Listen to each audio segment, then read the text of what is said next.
Okay, here we go again. Greetings to everyone who is already online. First, just like always, please let me know about the quality of sound and the quality of the video.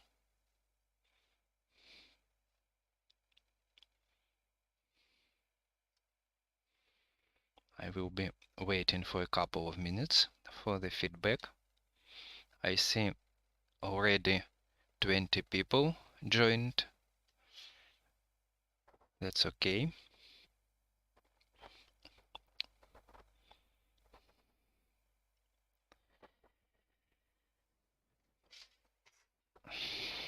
So I'm awaiting a little feedback about quality of the sound and quality of the video.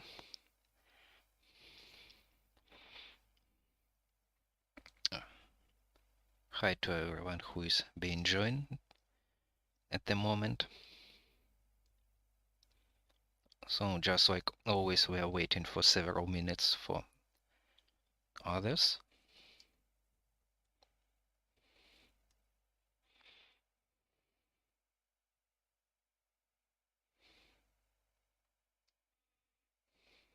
Okay, I have received the feedback. Thank you. The stream goes with a little delay, so I have wait about a minute for the feedback as usual. Okay, I will start. I will explain what we will do this time.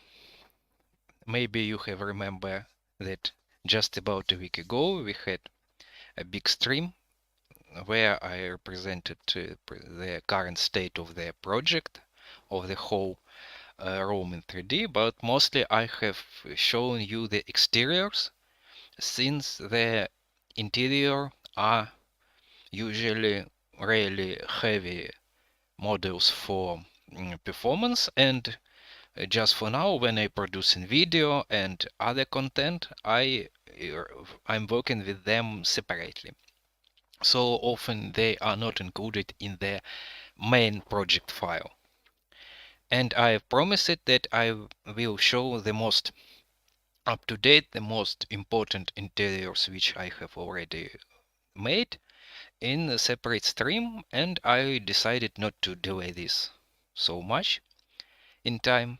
And during this week I have included several interiors in this project in order not to open multiple files, and in order to give you the opportunity again to have the imagination of walking along the city. So we will, if you don't mind, we will walk from one interior for another to another. So again, we will have just a kind of walking tour along there, and these interiors will be some sort of milestones.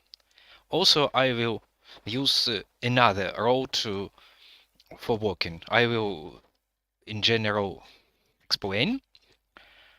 If you remember, maybe I suspect that the majority of viewers has been online on previous stream, but never mind. We have started previous time a week ago from the Porta Appia. It is here. We went along the Via Appia. We visited the exterior of Bath of Caracalla. Then we exited and proceeded along the so-called Via Nova or Via Appia Nova towards the Circus Maximus. Then we have visited Forum here. Then we passed the Tiber River along the Pons Emilia and returned to the city along the island, visited the theater, the Capitoline, then visited the Circus Maximus along the Via Lata and passed it here, visited the Pantheon, visited the Stadium of Domitian. Then we have returned towards the Temple of Aurelian, then towards the Imperial forums, the Palatine Hill, the Colosseum, the bust of Trajan, of Titus, Temple of Divine Claudius, and we finished somewhere here. Now I will show the several interiors, and we will start again from this part, but we will go now from the from the Porta Latina.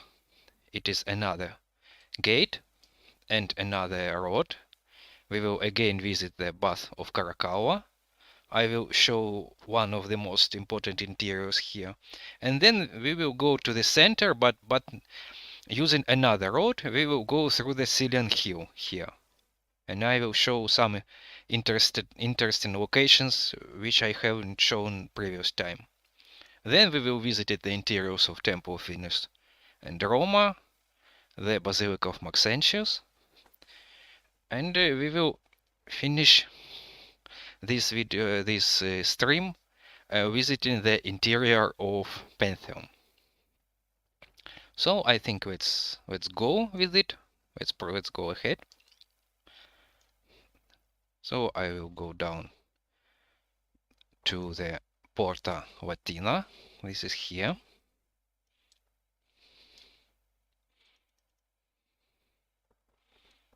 Okay. So here we go.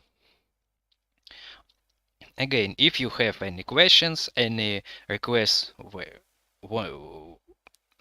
location you want to visit beyond this, except this list I have mentioned, feel free to ask and I will show it.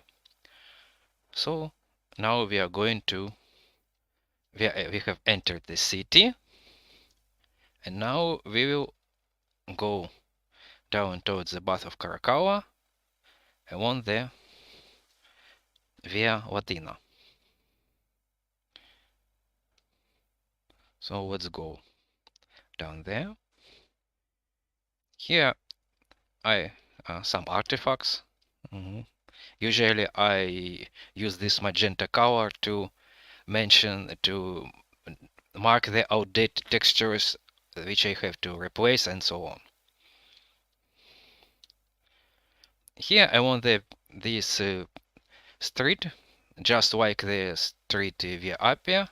We can see lots of tombs, of burials for some families and so on, and columbaria and other objects dedicated to some burials, so for some tombs and so on. But one of them, also the residential buildings, were here already in the 4th century New Era, and I remind you that the project represents the period of late ancient time, so it is approximately the time of Emperor Constantius, the son of Emperor Constantine, and the time of Emperor Julian, known in Christian history as Julian the Apostate, and so on.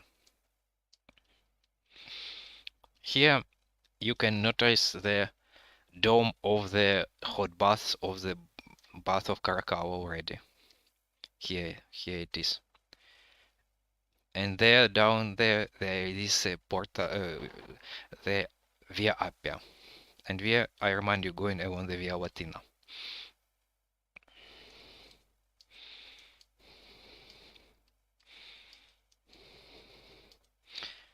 So here are the examples of some tombs and the examples of residential buildings. And we go towards the bath of Caracalla.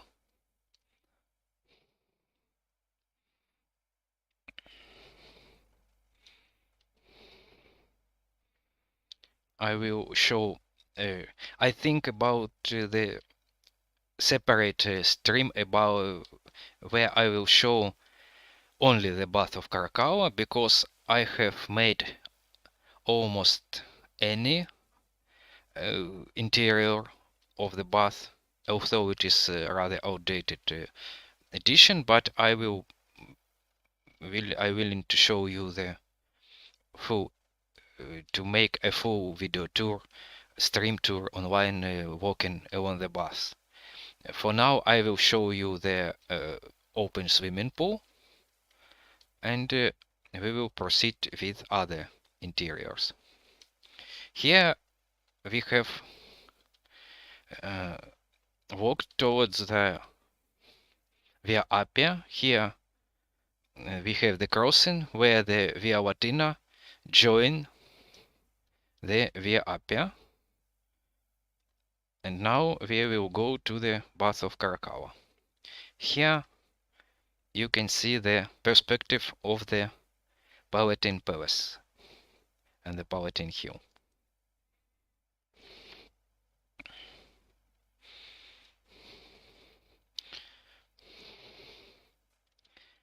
Here we go. Here is the portico of the Bath of Caracalla. To the left you can see the cistern, which served for accumulating the water in the ancient times. Only minor remains of it now survive.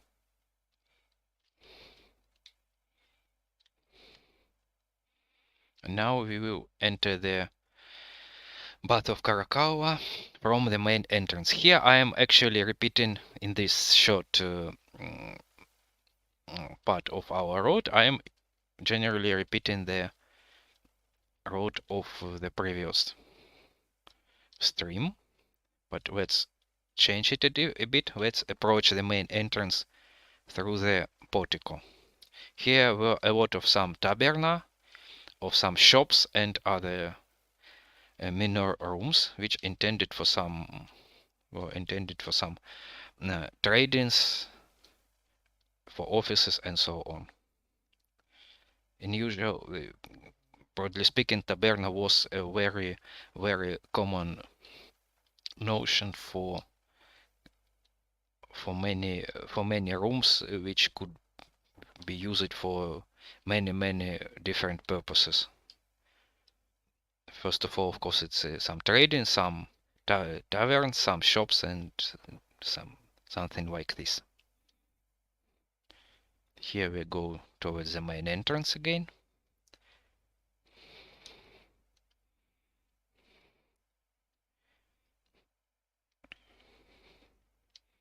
And that's it.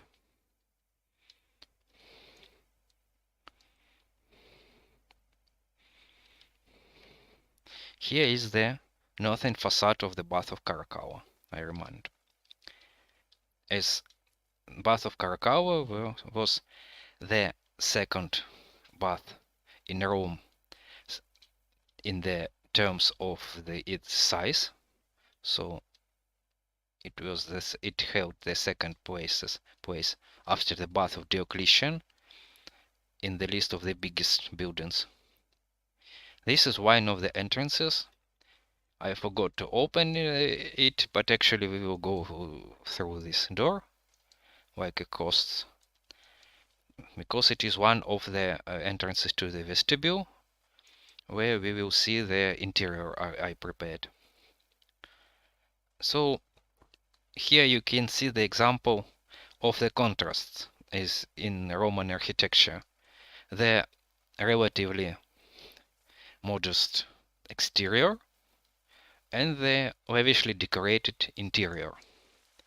And the great Roman bath, the interior decorations was very similar to the decorations of the great palaces of Roman emperors. Maybe you know this that somebody spoken that the ancient Roman bath was one of the best presents, best gifts which people of Rome have received from their emperors. So let's go inside. If I'm not, yes, it is the vestibule.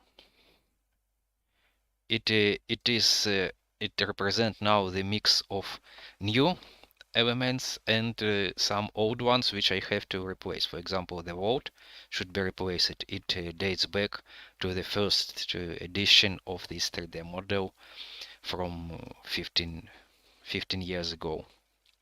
But here, if we turn left, we will see the open swimming pool.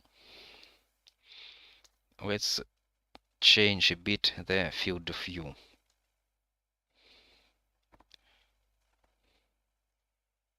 This way. I think it will be more convenient. And this is open swimming pool.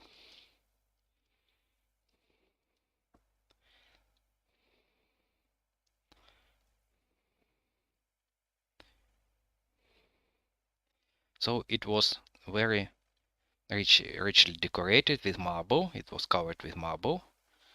The columns was from granite from Egypt, from the, if I'm not mistaken, from the quarries of Claudia, and the granite as well, and also the porphyry. This colonnade on this wall resembles the famous scanafrons from the ancient theaters. So it was richly decorated with various sorts of marbles, and use and paintings of it, of the ornaments have been used here as well. The depth of the basin was not very high. It was about 1 meter. Something if I would jump into, I think I would stood approximately in this height. The water was running, so it was not just a kind of modern basin. It was not a closed circle, so water wasn't circulated. It was just for example, as fountain for Trevi fountain in Rome. So constantly running water, which brought here by the aqueduct, the branch of Aqua Martia. And we can suppose that this basin was emptied regularly, about maybe several times per month. It was because Romans knew plumbing, knew how to know all this infrastructure. They could close, open the water, they could regulate pressure and so on.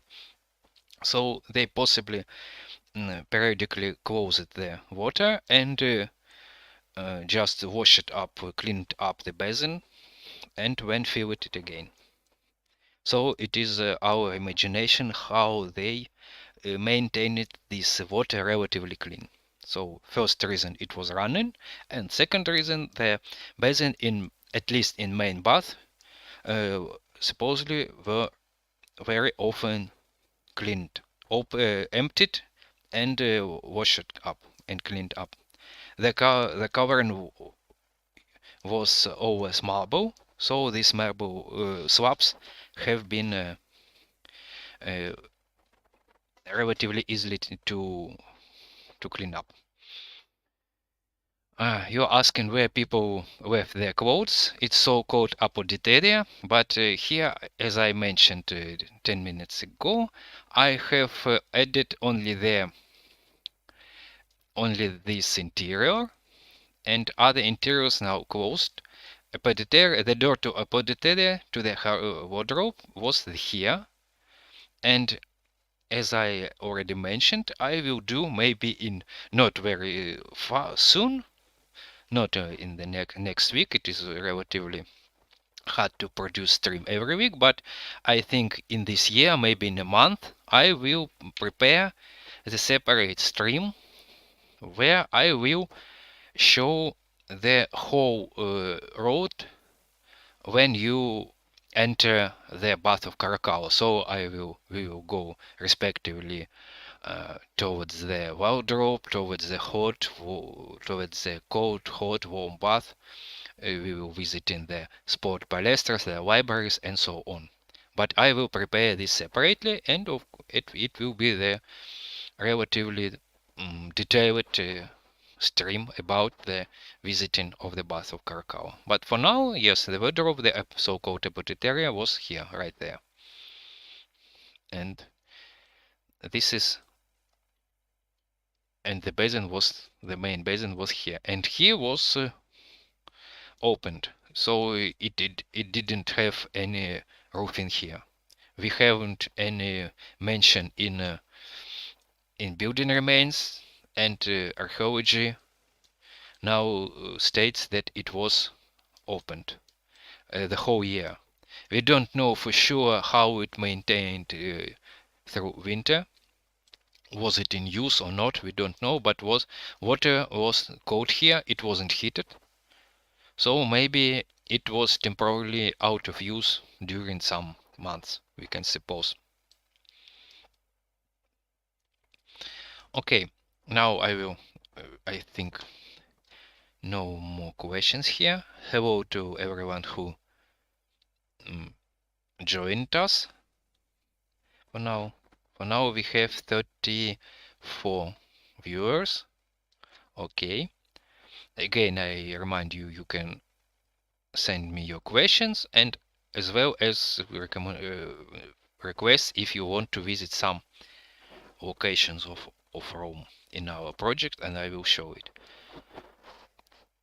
Let's before we are leaving towards the next location, let's maybe let me show you some details of this building in more close in.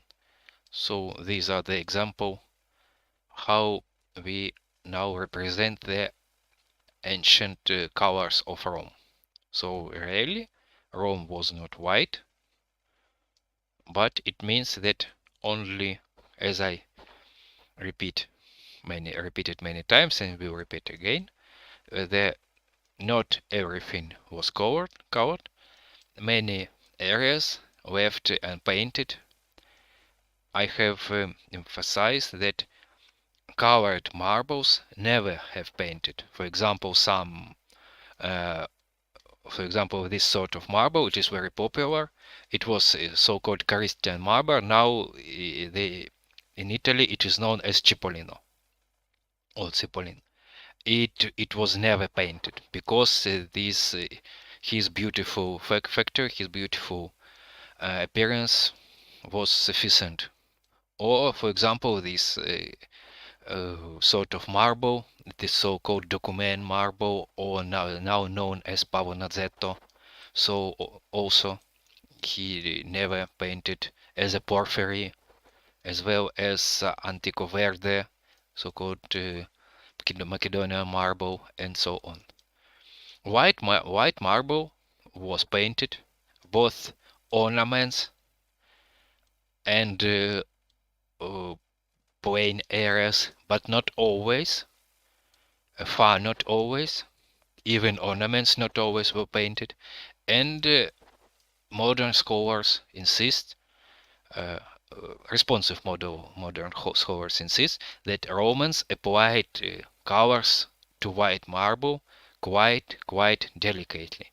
We have now plenty of reconstructions in internet and even in some scientific articles where we see very vivid colors which even conceal the factor of marble, the veining and so on. It is not correct. Usually it is not correct because Romans used paintings which didn't hide the factor of marble. It was some kind of tone, not the coloring the marble at all. It was not plastering. Yes, Romans used plastering, but mostly for brick structures, for example, as well as stone buildings, but more first of all, of course, brick, and very important, wooden structures, because I often receive the question why we don't see wooden buildings in your projects. You see them because many of these buildings were performing in that way. Some lower stories were from brick, and upper stories were from, you often, not always, but often from wood.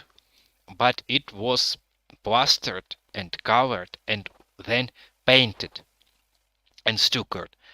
And when someone say and or ask why your room is white, it is not true, because for example these buildings not white, they are painted, they are stuccoed and painted, but not in vivid colors. It is a mistake. They often were painted in some sorts of not very clean white, but some kind of white stucco of some tones of yellow and so on. Some lower parts really could be painted in more vivid colors. For example, red, here you can see, and even some kind of orange of as here. Uh, some way I have the examples of other colors, but mostly bottom part was or either red or brown or orange. For example, this one also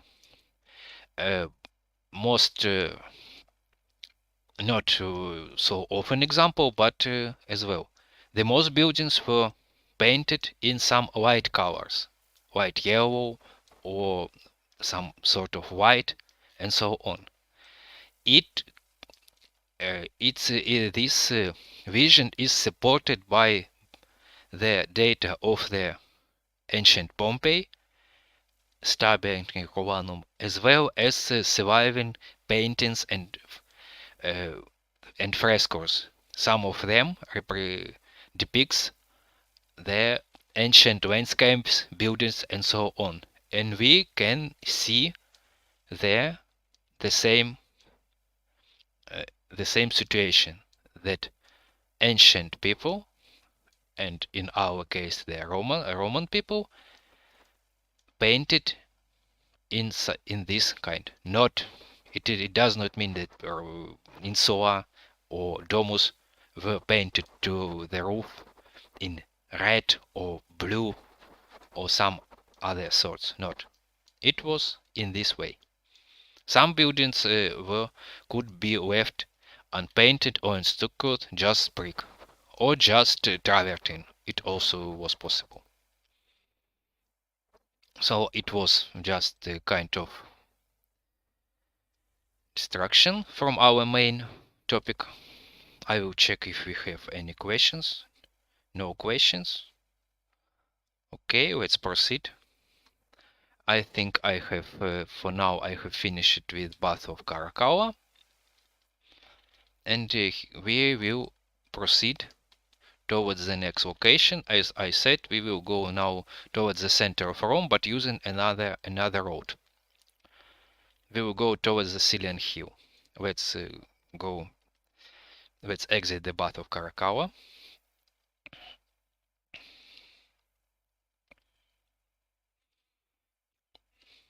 Now we will go downstairs again using the main entrance. Let's go through the portico. I think if I not miss it, the main entrance. I have already missed it. We have to return a little here. And let's go towards the Caelian Hill.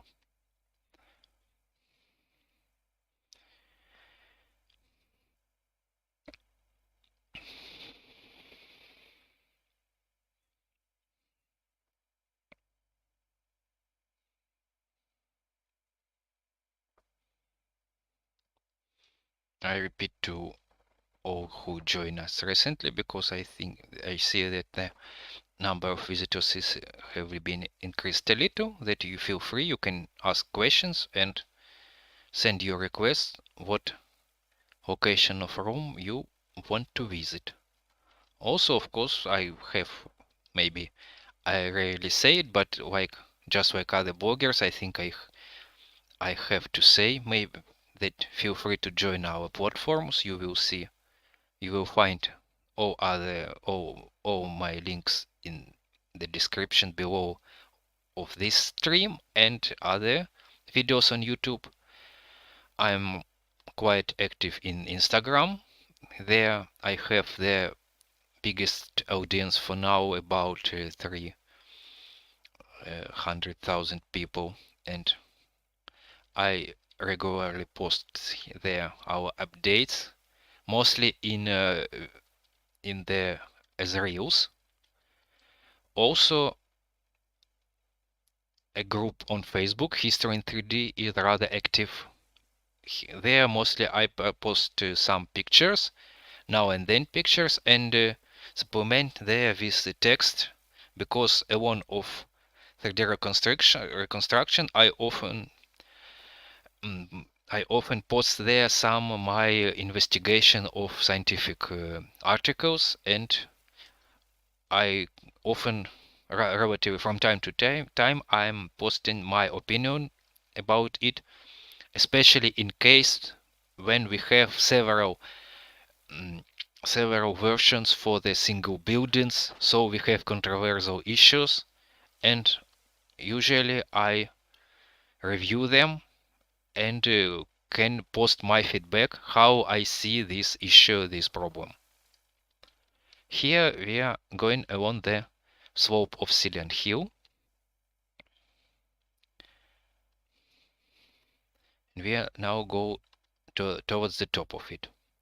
Here there was so-called, actually this area is rather accurately reconstructed, because we have a fragment of ancient marble plant for it. It was so-called Mutatorium Caesaris. This it was some kind of set of buildings of yard where the emperors and their court, when arrived, and not only then, could change their carriages, their horses, and so on. So it was a kind of this service buildings. Maybe later I will do a separate post for it and so on. Let's proceed towards the top of the Caelian Hill.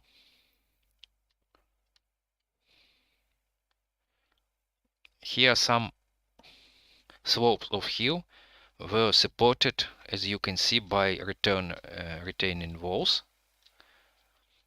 Towards there was the so-called growth of Agelia, but it is not finished yet, so I will not spend much time for it. Here there were some fountains, nymphaea. Some of them are finished, some of them are not. Here there should be statue, but it was a rather common appearance of some kind of not very big, of small and medium nymphaeums, fountains, which were plenty. There were plenty in Rome. So a common example of nymphaea.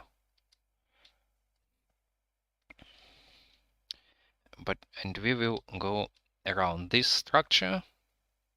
There were supposedly several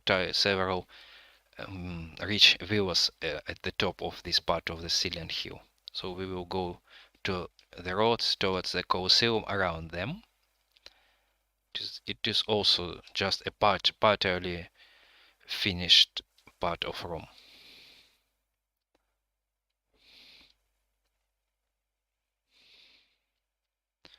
Here from the right side you can see again some insula and some taberna here. And here we have reached some kind of an unfinished part.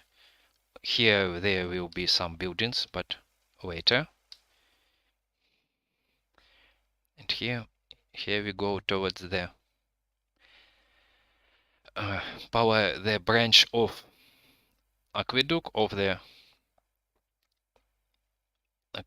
which led to the Palatine Hill.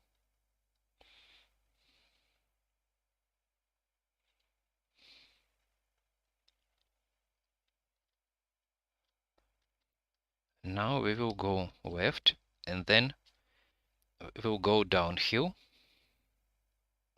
You're asking, did you make the insula Hercules? Not yet, because we don't have any archaeological data for it.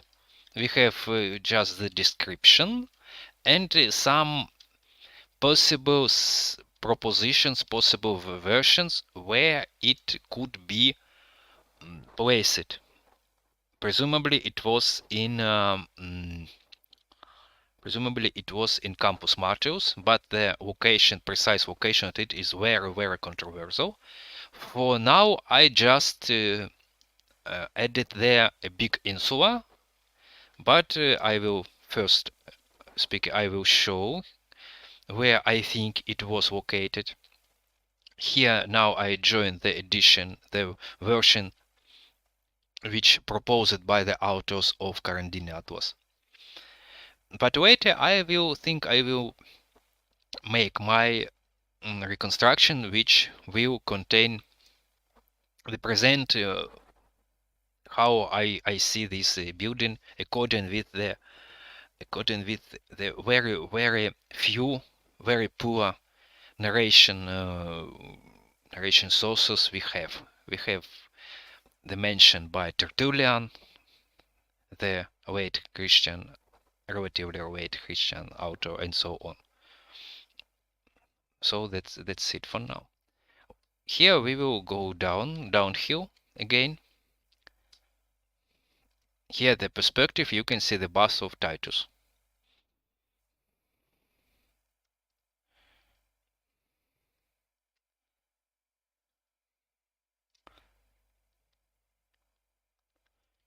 And go a little bit faster.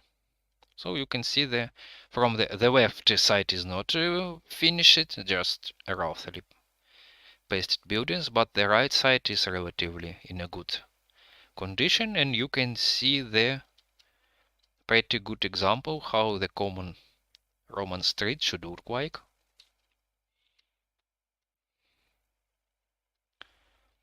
And here we are approaching the so-called sorry, not bath, but the temple of divine Claudius to the left, and towards the right ahead the so-called Caput Africa street. We wasn't here previous time, so we visited the temple of divine Claudius, but from the front side it is, and this is back side, and back side is famous for its great nymphaeum, one of the greatest and biggest in Rome. It could rival the famous Septizodium at the foot of the Palatine Hill. So let's see this nymphaeum. The great remains of it you still can see in Rome near the Colosseum. By the way, this is Colosseum. And if I'm not mistaken, this street is still bears the name of Claudius. I think it is Via Claudia. But let's, I think, change the time of the day towards the first half of the day in order to have a better view, something like this. Here the location, the geolocation of Rome here is correct, so the position of sun and the sides of the world are correct, so it is automatically applied correctly how it should be in Rome when I mention the time of the day. Not here, but in the settings of the main program I also can specify the time of the year, the season. Here is the nymphaeum. So as just every big nymphaeums, they were richly adorned with marble, covering the columns and so on, and the statues of nymphs as well as other mythological characters. And of course, not only mythological, but there may be some emperors as well. So this is the nymphaeum of the Temple of Divine Claudius. and we are approaching the Colosseum. Let's show you the view from above. So it was a cascaded nymphaeum.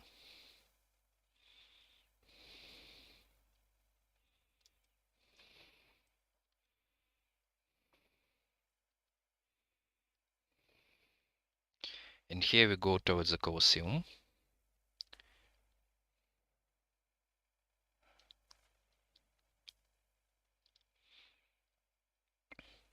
Here it is one of the most up-to-date locations in our project.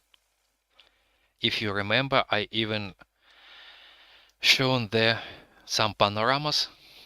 If I haven't finished about our platforms, one more platform we have, it is the page Rome in 3D in Facebook, where I mostly post panoramas. In group history in 3D, which is also on Facebook, as I said, I usually post some images and articles about representing the current archaeological researches and my opinions about some important issues of Roman topography and archaeology. Because besides of the 3D modeling, I constantly investigating the archaeology and topography of Rome. I have to read articles, I have to read books, I have to read periodicals, and there is no common opinion about all the Roman locations and buildings, and when we have different versions and editions, I have to either choose one of them, which is more convincing, or to produce my own vision. Usually I speak about this, emphasize this separately in the descriptions of my videos and my posts. Also, which platform I also have? Of course, I have website, which I post articles as well. Ideally, I want one day to do it my main platform, because the Facebook, the Instagram, just like other platforms, they could be unpredictable in their behavior, you know. Here is the facade of Ludus Magnus, which was one of the gladiator school, the biggest gladiator school in Rome. But it was not the only. There were at least two ones. The so-called Ludus Gallicus and Ludus Decius, which were from the either side of the Ludus Magnus. Here one of them, and here the second one. Here, as you remember, the Temple of Divine Claudius, we went from there. Here was also the Nymphaeum, which were here. The remains of it were documented about several hundred years ago, but now they were not visible. It was an example of semicircular Nymphaeum fountain, not a very rare example of Nymphia in Rome. There were several such semicircular fountains in Rome. This is the Caput Africa Street, which I have spoken about. And this is the side facade of the Ludus Magnus. Let's show them from above.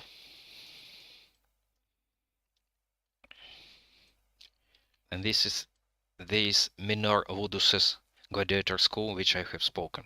So each one of them had their own arenas. This one is not finished yet. This one is pretty much finished. I think the Ludus also refers to interior, so I can show at least one of them. For example, this one. So now we are standing on the arena of the Ludus.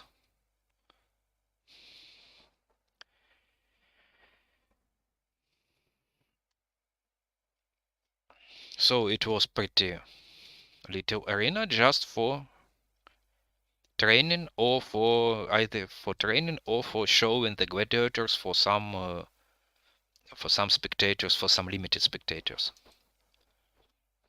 And it was surrounded by the portico. Here the first story of the portico, how it could look like. The foundations of this part of Ludus This is still visible near the Colosseum. You can see it. And this is the second story.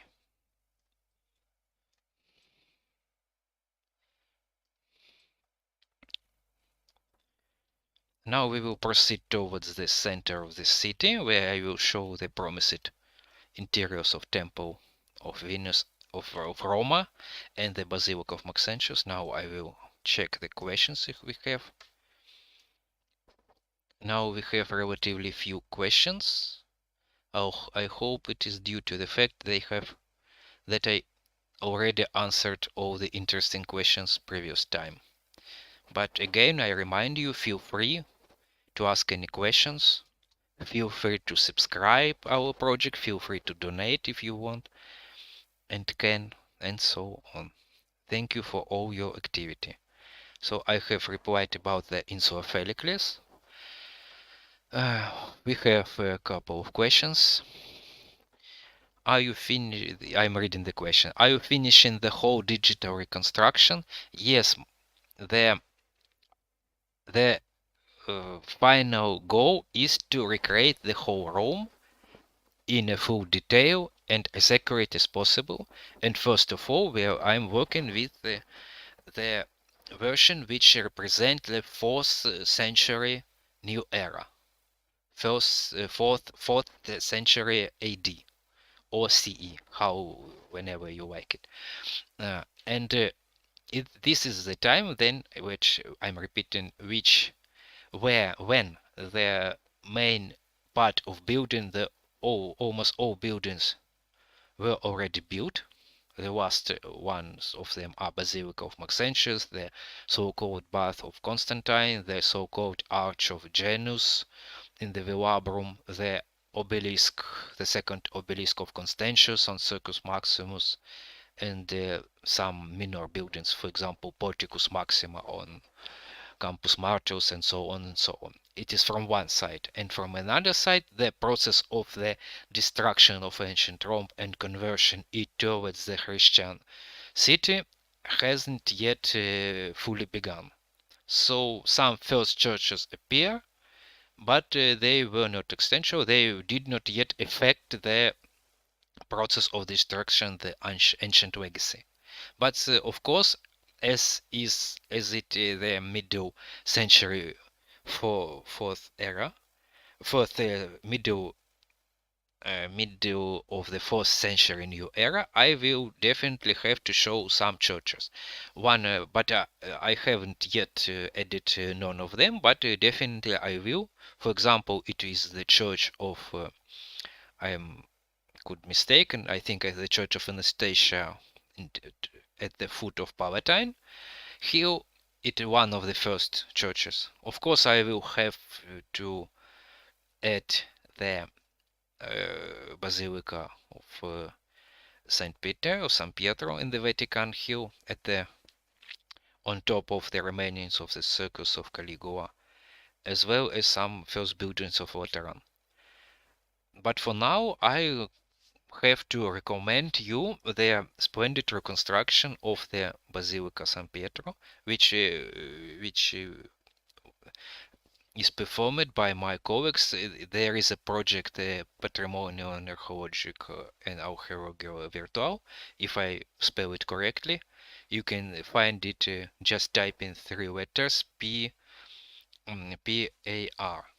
and you will, if I'm not mistaken, the guys are from Spain, and they are producing also the splendid models. Recently, they have published the interesting book about the Rome of the era of Constantine, and they created very, very interesting and good 3D reconstructions of the city as well.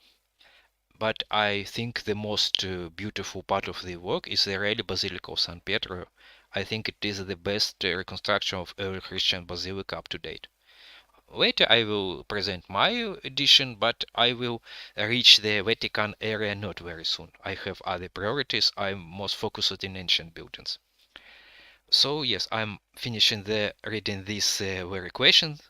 The guy asking about the Circus Flaminius and other. Yes, they will be also finish it. And the Campus Martius is one of the locations which are in priority list for me. I hope I will finish with it relatively soon. Thank you for kind words. Thank you.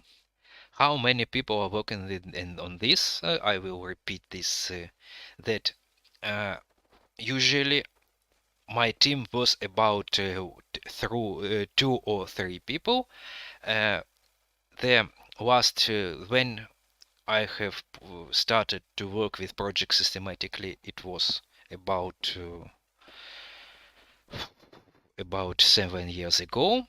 We worked together with Sergey.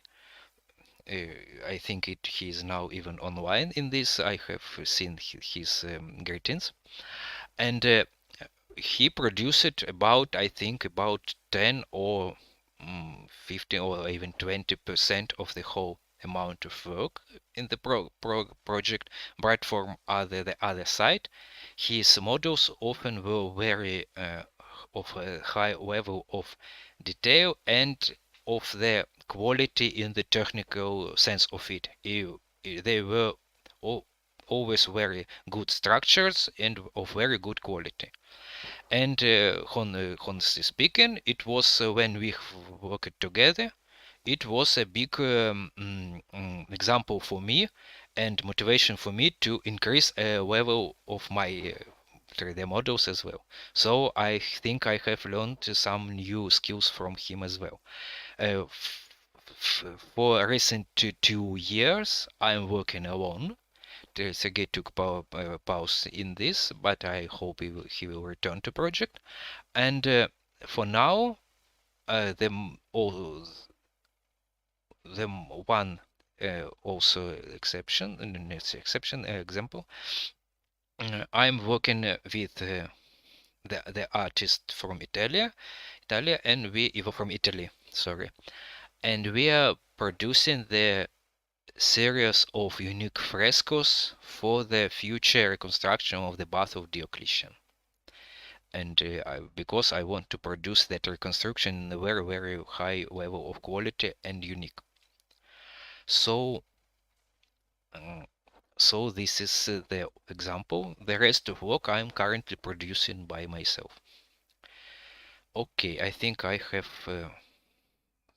answered it. I think a lot of questions from the one guy. It is okay. I think it is maybe a new member of our community, but no problem. I'm always ready to repeat some questions. The trees move in the wind, but the water of the fountains doesn't fall. Yes, but it is the conditions of this software I now using. It is not the game engine yet. If maybe someone remember, and in any case, everyone can check the recording of the previous stream. It is available on my YouTube channel under the header of the live streams. So there is it is there, and there you can at the end, near the end of the stream, you can find the recording there from the Unreal Engine 5, where will be the final edition for the working tour prepared. This program which I am showing you now is not Unreal Engine. It is just a program for creating videos. I'm using for creating videos or panoramas or images. So the abilities for animation here are minimal. Some animation for trees, so I can customize some wind or so on. Animation of the water animation, yes, it is here. Some just water, but not no animation for water and water. I don't see here any problem. It is just for representing the work in progress. I never saying that I'm showing you the finished edition. When you hear when I say when someone says, "Oh, even me, doesn't matter, says that all of I am showing is the finished edition, it will definitely not be true, because it is so, from one side, so a huge amount of work, and from another side, the Rome is very the reconstruction of Rome is a very, very, very controversial project. We have almost no one building which we can reconstruct with 100% precise. Even the Colosseum, we don't have the information how to reconstruct it exactly. Even for upper parts, we have some different versions. I'm mostly speaking about the internal portico and so on. For arena, we have even less data. Even for exterior, we have some discussions in the scientific between some scientific schools, between researchers, scholars. For example, whether were statues in the niches or not, whether it was stuccoed or not, whether it were shields or not, and so on and so on and so on. As for other buildings, we have even less data. So at any time, always, it will be our representation how Rome could look like. We never have the right to say we show you the true Rome recreated with 100% precise, with accuracy. It always will be our proposition, our how we suppose to. Of course, not from head, because we are reading articles, we are reading archaeological data, we exploring some other similar structures in other sites of Roman world around Mediterranean and so on. But that's it. So we I'm always showing you the current state of the project, and many buildings, if you are with our project for several years, if you follow it, you can see that we have already changed many models, improved both in terms of its professional quality, of its technical features, as well as their accuracy along the recent researches. And so will be further. We will proceed with this process. It is infinite process. So that's it with this question, I think. Have you rebuilt the imperial forums of Augustus, of Trajan, of Caesar? I will show again now. We will pass through this forum and you will see the current state of the forums. Some of the forums are at a really high level of the detail of the preparation, and some of them are outdated, but I will show you the current state.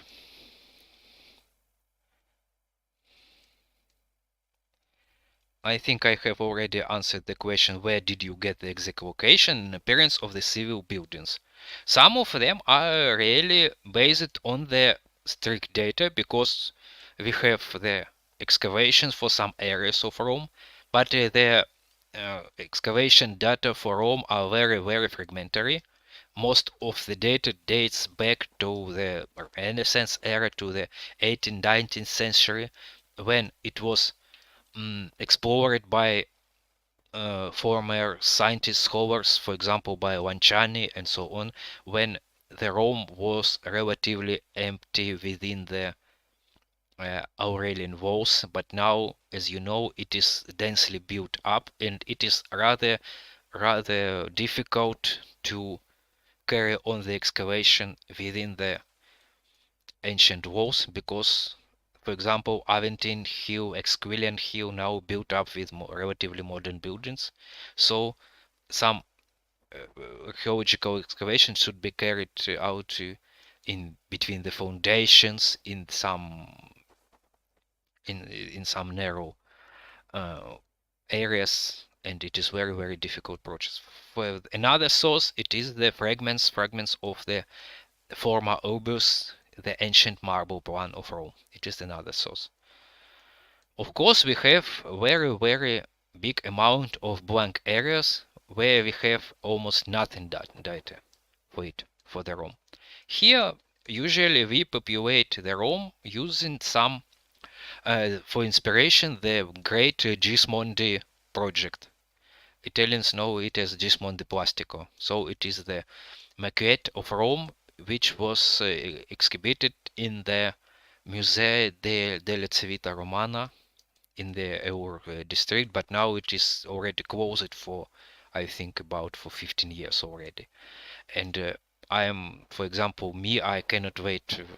It's open because I really had to take many photos of this maquette, because it is very good inspiration to populate the empty areas of Rome, of the buildings they propose it. And I think it will be a good tribute to the enormous work which Gismondi and his team carried up throughout decades of their hard working in the 20th century.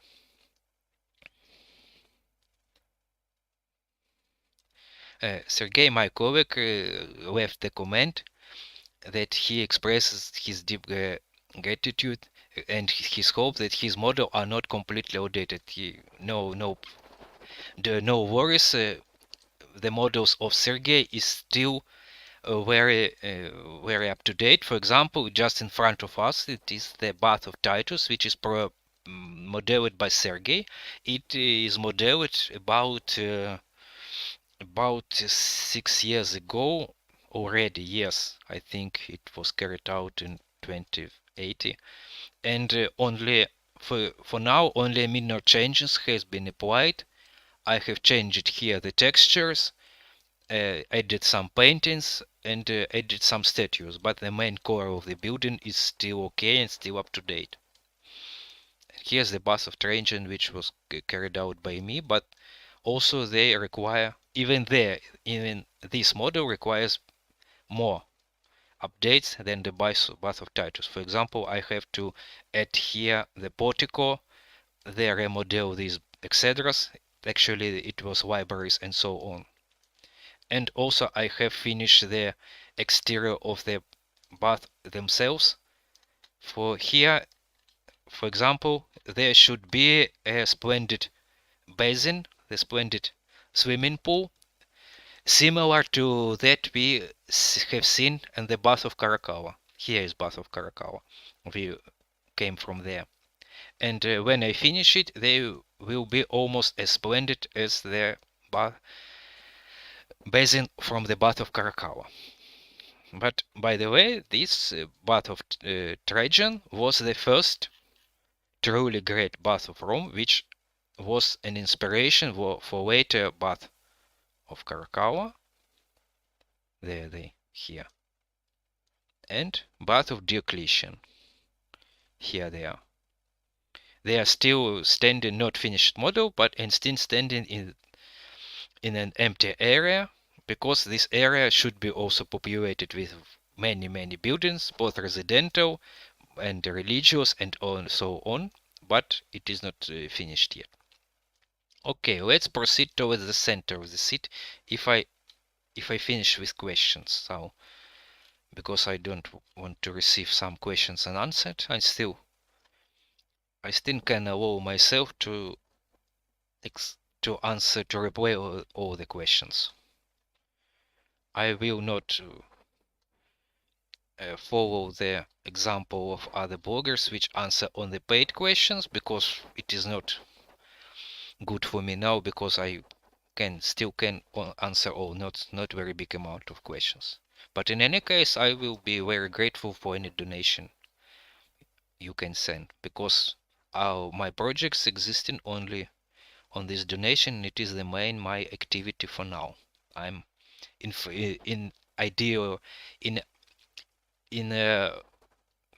as ideal, I would like to dedicate this 100% of my time towards the Roman project, and the more donations or income from YouTube I receive, the less time I should spend for some side 3D model projects to earn money. Okay. Thank you for kind words. Did you make any barracks or military bases? Not yet, but will be. I we had the outdated edition for the Castor Praetoria, but I think I have removed it for now. Yes, only the walls are remaining, but they are also outdated, and they should be remodeled. But they are good, relatively rather good looking. They have modeled long ago by my another colleague friend from Georgia. His name is Lasha. I have spoken about him in previous stream.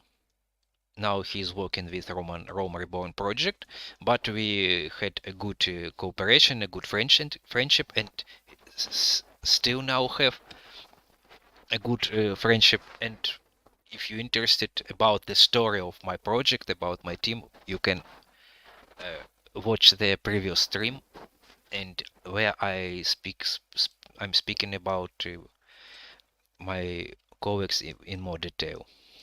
But when I'm speaking about model not created by me, I usually try to emphasize it and to mention my colleagues. I think it is correct. So let's proceed now.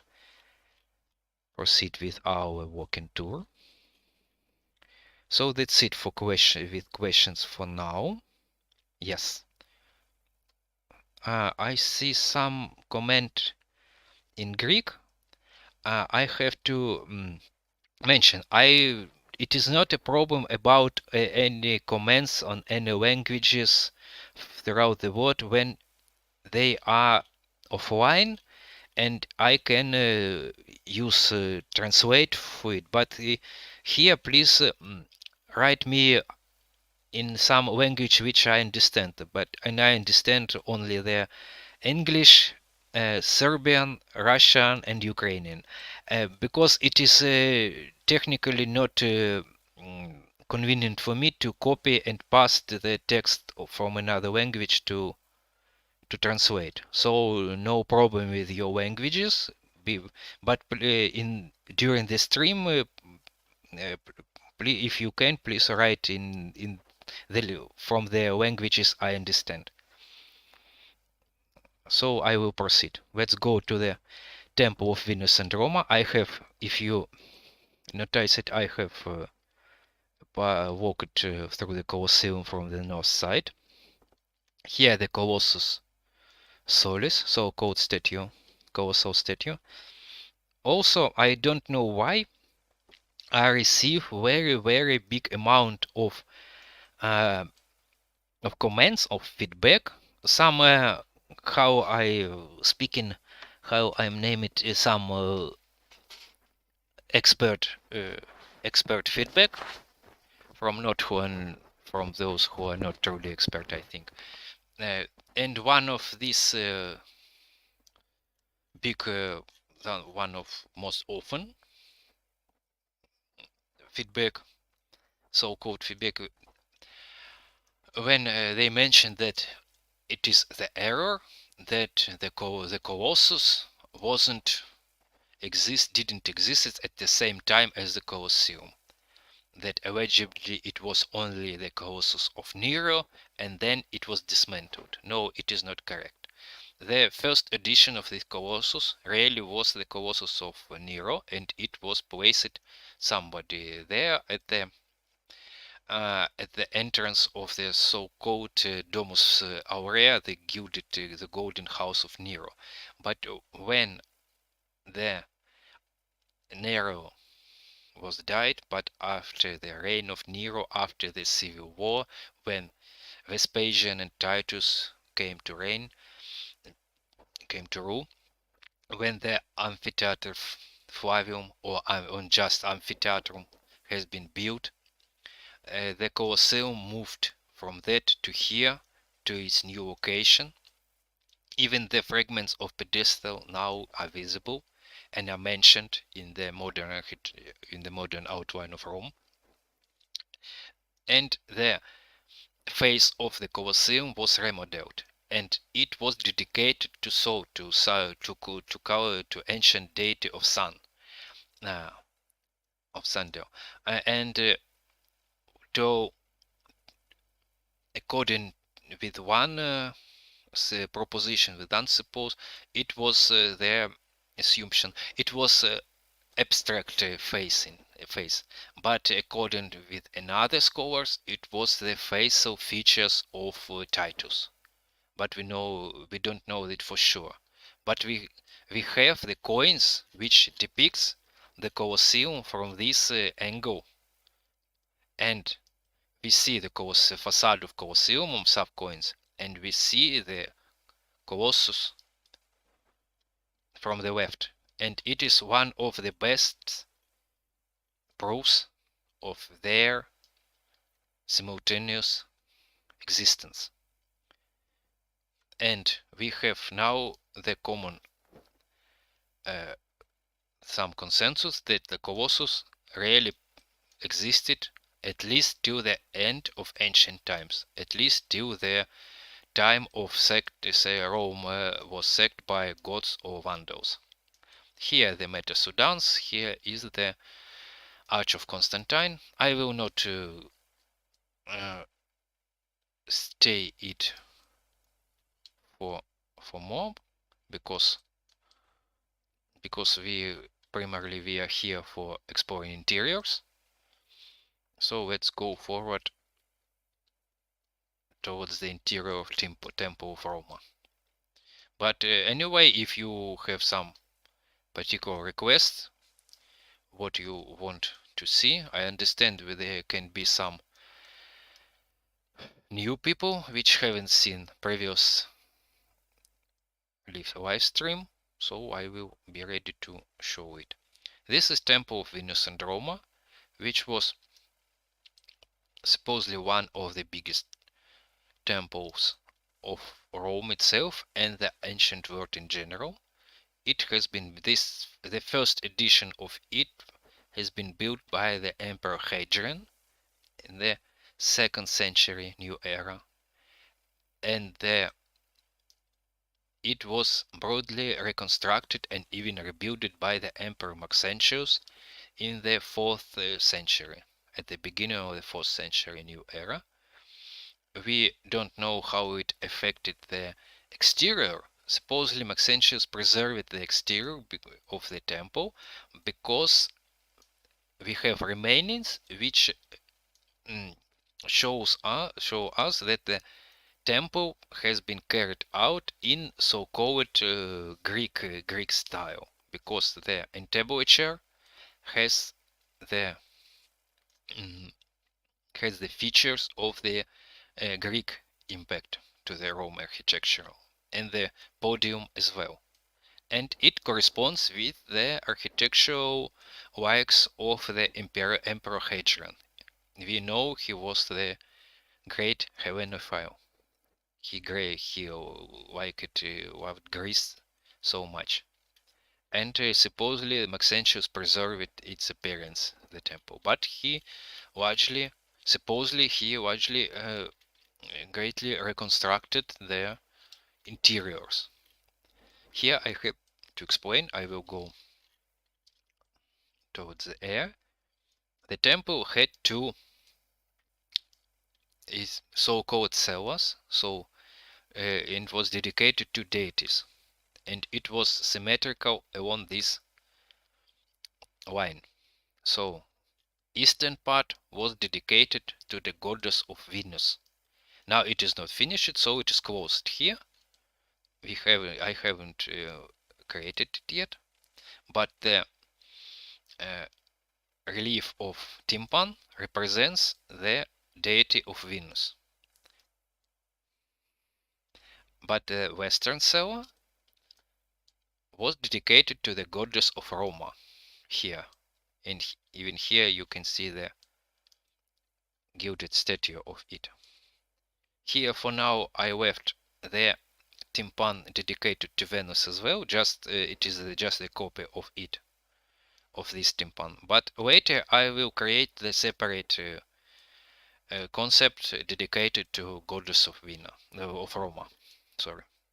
And now let's go towards that part of temple, which is, I have said, which is finished for now.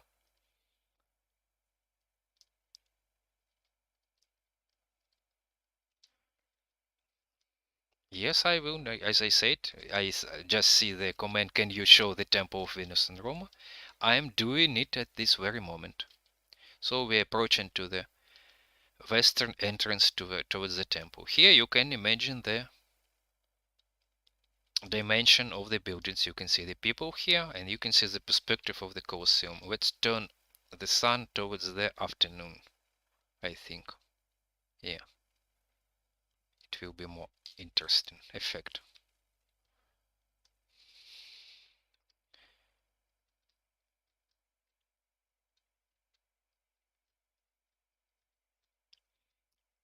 Someone tells that built the Emperor Hadrian in the first century, not in the, as I said, Emperor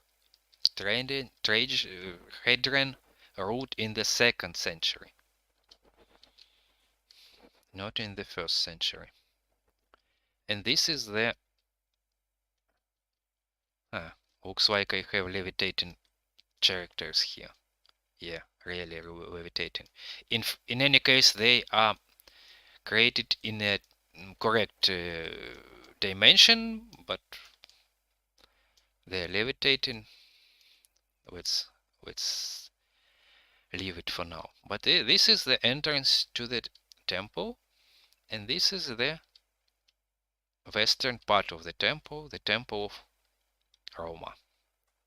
Here we can reconstruct the floor precisely because we still have the surviving outline of it, and you can see this part of temple now it is open for public, and even this wall survives, and even the part of the vault here survive. So it was a barrel vaulted room. Oh, we have some problems with this texture, looks like. I haven't noticed it. It also should be the statue, I think, of Apollo or the Bacchus. I think, yes, it should be the Bacchus, but we have some artifacts here. Sorry for that.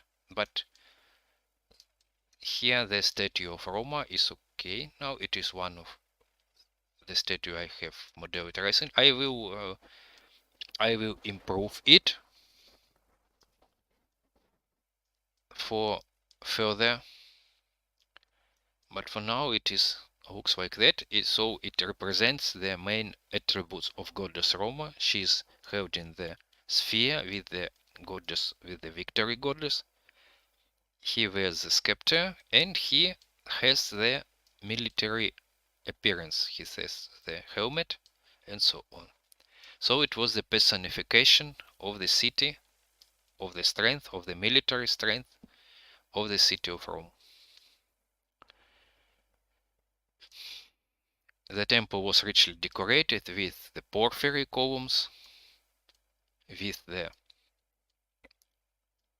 Decuman marble, which I have said now is known as Pavonazetto, and supposedly it was richly adorned with paintings.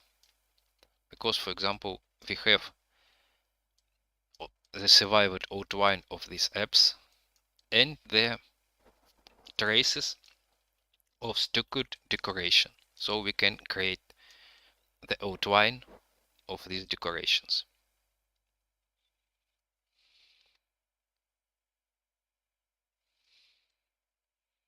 So this is the example how the temples, the ancient temples could look like.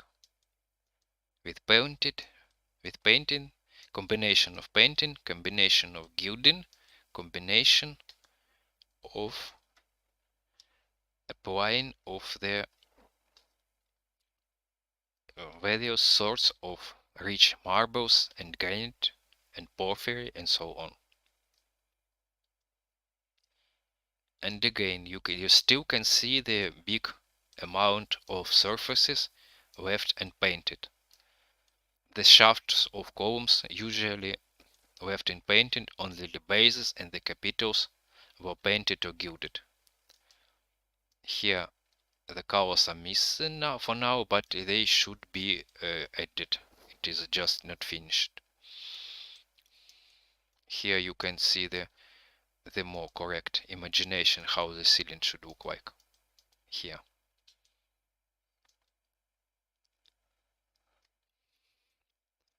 Here you can see the perspective of the Via Sacra and the temples of Temple of Jupiter and the temples which were above the Tipularium and the perspective of the Forum Romanum. Now we will go to that building. This is which you can know as the Basilica of Maxentius. Now I will check the questions and then we will proceed for now. So have we any questions? Thank you. I see several comments with kind words. Thank you.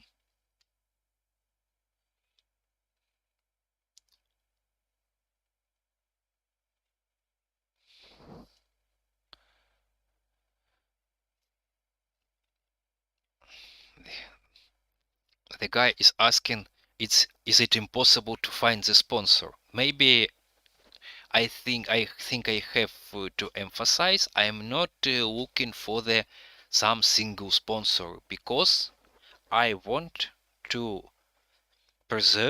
maintain the full control over the project, the full control of its schedule, and first of all the full control of its accuracy, so I can develop it as according to my investigations, according to my schedules. If I find some single sponsor, or if I have some agreement with some, I don't know, with some authority or so on, I will lose this ability to develop the projects, and I will have to follow some guidelines, for example, to earning money or to creating some other activities. But as soon as I work in it independently, I can focus on its accuracy and its detailing, and not to follow our other marketing requests and so on, because I just want to walk along these streets which I were in reality. And if you and I'm intent to share my progress, my project with you, and if you like it, if you want it to live, to proceed, feel free to support it, and if you will see it living further. So let's proceed if we have questions more.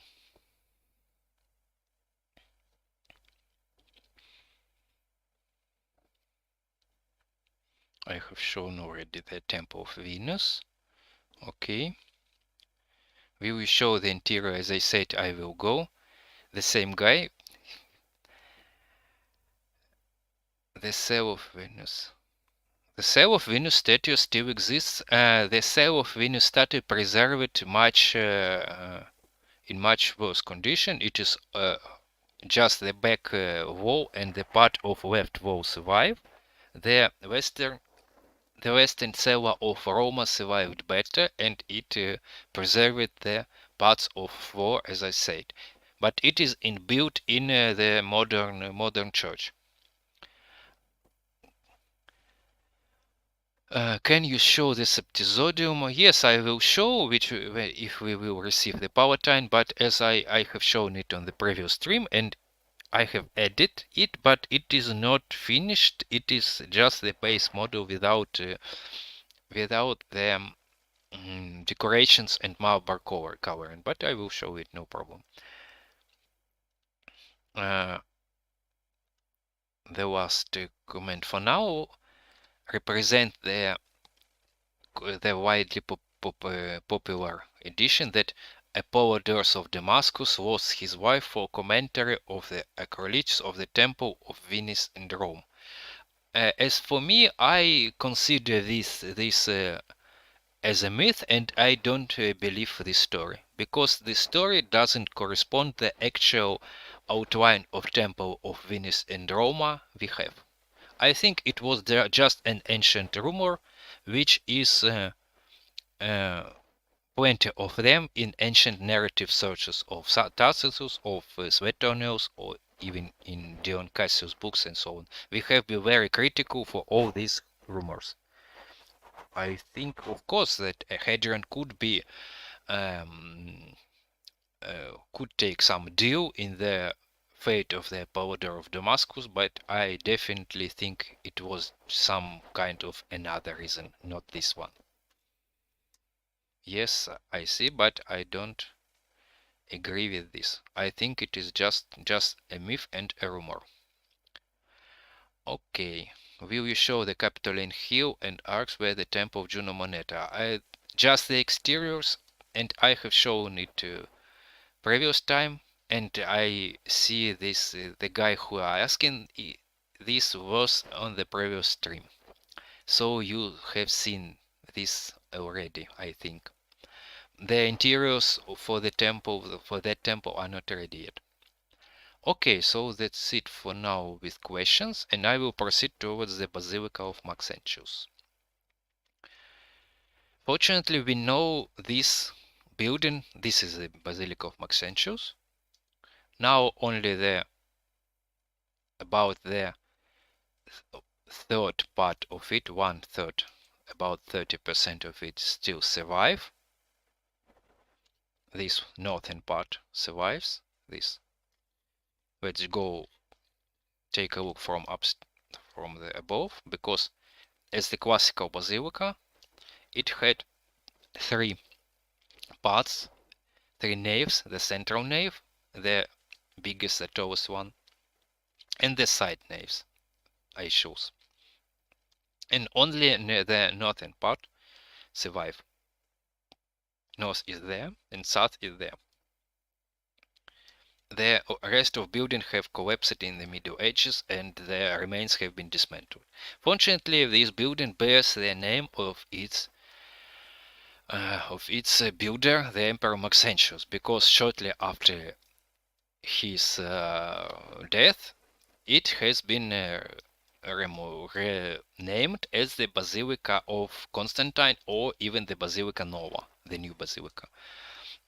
Many years it was a common belief that the initial design of the basilica was as follows: the entrance from here, the small narthex, the corridor here, but nothing here. And it was widely it was a common belief that this entrance has been added by Constantine, as well as the northern apse, and the western apse was already built at the beginning. But now, according to recent investigation, this design was initially carried out by the Emperor Maxentius. So the both entrances has been carried out by the it was the part of the Maxentian project, and the impact of Constantine to this building is minimal. Only the name, the rededication, and the recarving of the face of the colossal statue in the basilica. So let's go towards through the eastern entrance.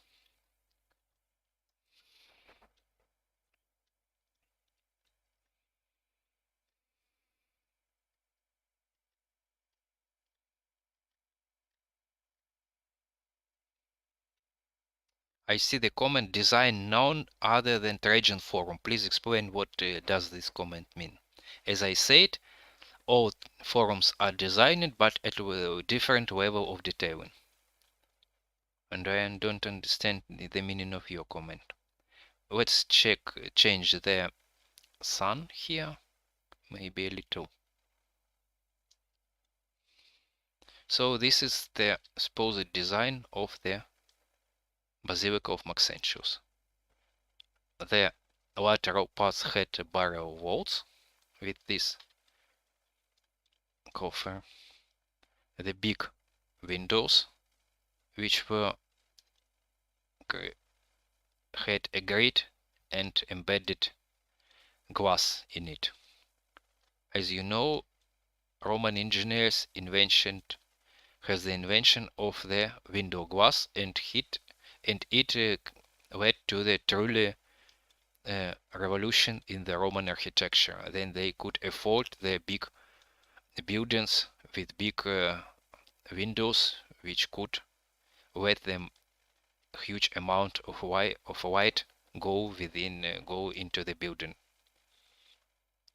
And the central cross-vaulted groined wall, it has been collapsed, but we have the fragments of it, which allows us to restore its outline. And the richly decorated marble floor, which contains very expensive sorts of marble as well as granite, Numidian marble, serpentine, Documentan marble. Here we can see porphyry, Proconnesian marble shafts, and decorated columns, entablatures, ceilings, the painting, the gilding, widely used for it. And according to the main tradition of the baths and big basilicas, the bottom part of the building was covered with marbles, and the upper part could be plastered and covered with frescoes. It is the main approach to design which was common to the main halls of the baths, to the main halls of the imperial palaces. So the main hall of bath of Caracalla and the bath of Diocletian supposedly looked at the similar way. And as I promised it, in months or so, I will show, for example, the main hall of the bath of Caracalla, and you will see the similarity in this design. Actually speaking, the design of the bath of the Basilica of Maxentius was the development of the concepts which have the evolution through the designs of the temple of the bath of Caracalla and bath of Diocletian respectively. And Basilica of Maxentius was built after them, and it truly was the was the development of the ideas which was in that buildings. So it was the kind of evolution. I think the next step of the evolution of this architecture we can see in the Church of Hagia Sophia in Istanbul, and we can see the further development of this evolution of the large buildings of ancient worlds. This is the Colossus of Constantine. You can see this. You can evaluate its dimensions in comparison with this character below. So it was supposedly the acrolistic statue, which has some kind of core for created from concrete as well as iron, and the parts of marble has been attached to it and later covered with plates of gilded bronze and so on.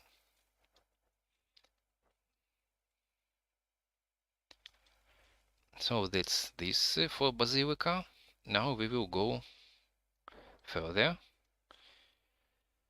So I have now remember which interiors are remaining, but before it we will check again the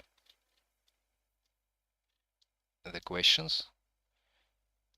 Maybe I will have to pass through the lateral part of Basilica. Let's go here. Let's show it here in more detail.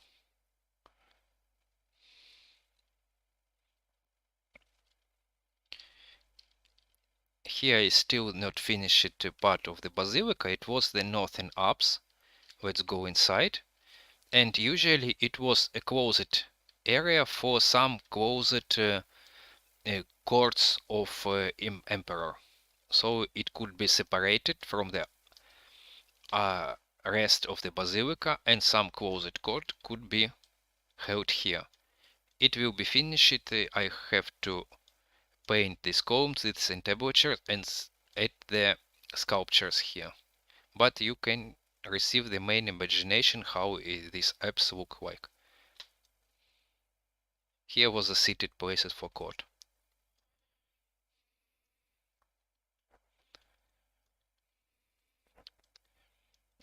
I will now check the comments and we will go further. Okay, let's where we have stopped. Can you show the Apollo temple and surrounding buildings? Please specify which Apollo temples you mean, because there were several Apollo temples in Rome. Do you mean the Apollo Palatinus or the Apollo in Circo? Yeah, I know that the Capitoline museums in the garden of Via Caffarelli, the imposing life-size reconstruction of the Colossus of Constantine, is now standing. I know this, but I don't understand. As for me, why it is standing there. As for me, it should be placed at its historical place, which is now empty, at the place of the apse which I have shown.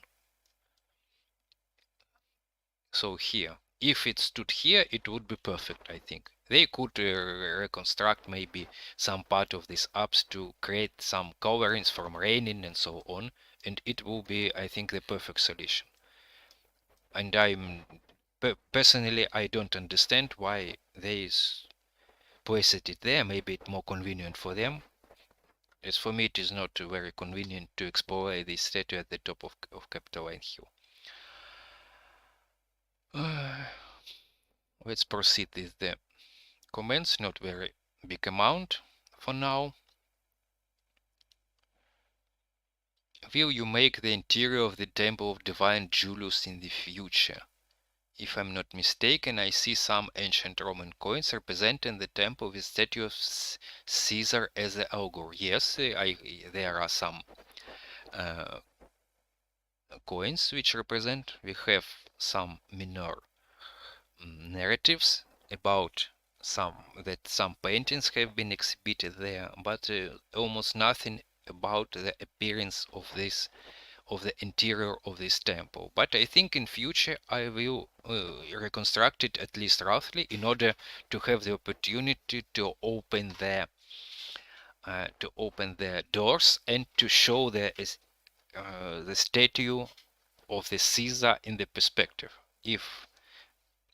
Since, as you know, some many religious performances, religious procedures held in Rome in front of the temple, not inside them, and they have created performed sacrifices on the altars in front of the temple, and at this time the doors of the temples could be opened or half opened, and people could see their maybe semi-shadowed statue of their god or the goddess somewhere in the deep of the temple, so they could have a big and this large impact of imagination here. So I think I will create one day something similar to that, in order to have the same impression.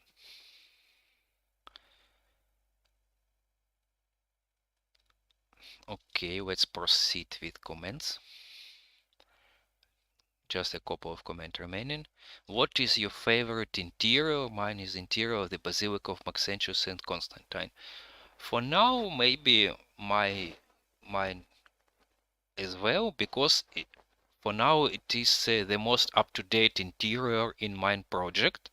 I have created it last year, and I performed a big amount of investigation work prior it. I have read several up-to-date books related with the appearance of the Basilica of Maxentius and the excavations and the interior design and so on. But I think I will, in coming years, if the providence will allow, I will finish the even more impressive interiors, which will, I hope, surpass the interior of the basilica. For example, these are interiors of the Domus Augustana, so these are the interiors of the so-called Domitian Palace. It is Aula Regia and Triclinium. It will be very, very rich decorated interiors. For example, it will be update for the interior of Pantheon. I will show now, but we will have to update it also. It will be the interior of the Basilica Emilia. It was, it was less in dimensions. It was smaller than this basilica, but it was very, very richly decorated, and we have data for it. It will be the Basilica Ulpia, maybe the most beautiful basilica of the ancient Rome, and I will show it relatively soon. But I think the most beautiful interior, the most gorgeous, the most impressive interior, monumental, will be the main hall of the bath of Diocletian. And I have mentioned already that we are, with my colleague artists from Italy, we are preparing a series of unique frescoes for it. So we are working hardly with the very, very good reconstruction of the very high quality for the main hall of the bath of Diocletian. So I think it will be maybe the best interior, the most detailed interior in our project in coming years. Can you show us living Quato, Villa Ciceron Crassus on maybe Pompeius Magnus? These villas supposedly didn't exist anymore at this time, because it is the 4th century. My project represents the state of Rome as it was at the middle of the 4th century new era. The houses you mentioned were placed in the center of Rome, which, for example, Palatine Hill. For example, Cicero houses supposedly was at the western slope of the Palatine Hill. And firstly, they were later built over other buildings, and secondly, there were fires for the first to place the Great Fire of Nero, so-called Great Fire of Nero, when the most of the center of Rome has been burnt to the ground, and the city has been rebuilt here from almost from scratch. So it should be just another reconstruction, just another project. Can do you a live stream about the Villa Hadriana in Tivoli? I cannot do it because I'm not working now with Villa Hadriana. As I said, I'm doing the Rome in 3D. It is the main project. So the the purpose of this project, first of all, is to create the city within Aurelian walls and some certain parts outside Aurelian walls, important parts. For example, Vatican Hill, and some maybe in future some areas beyond the walls, for example the temple of Mars on the Via Appia, some parts of aqueducts along the Porta Prenestina Labicana, and maybe some villas. But first of all, the Rome within the Aurelian walls. As for view of Hadrian, I can refer it to the mentioned already project of Rome Reborn of Flyover Zone. This project is led by Bernard Frischer. They work with Rome as well, but also they are creating some other locations, and the Villa of Hadrian is one of them. Besides Rome, I'm working from time to time only with two minor projects. It is these are first the palace of Diocletian in Split, now Croatia, and the so-called Felix Romuliana Palace of Emperor Hilarius in Zaječar. For now, it is in Serbia, and these palaces supposedly even could be built by a single team of architects. They are very many large in common. So you have answered Apollo Temple, Augustus House. So you have mentioned Apollo Palace. I have shown it on previous stream, but I will show it at the end of this stream. I will show these exteriors you have requested when we will finish with the interiors. Okay, so that's it with the comments for now. So let's go forward.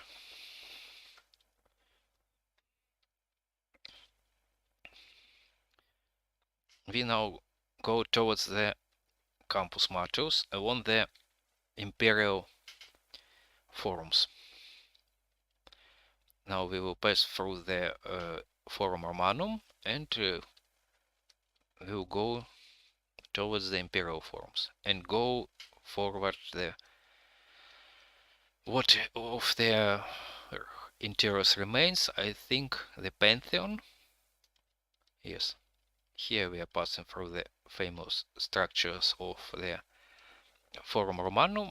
I will not go further explaining here now because I explained it in more detail on the previous stream. So we will just pass through the Forum Romanum.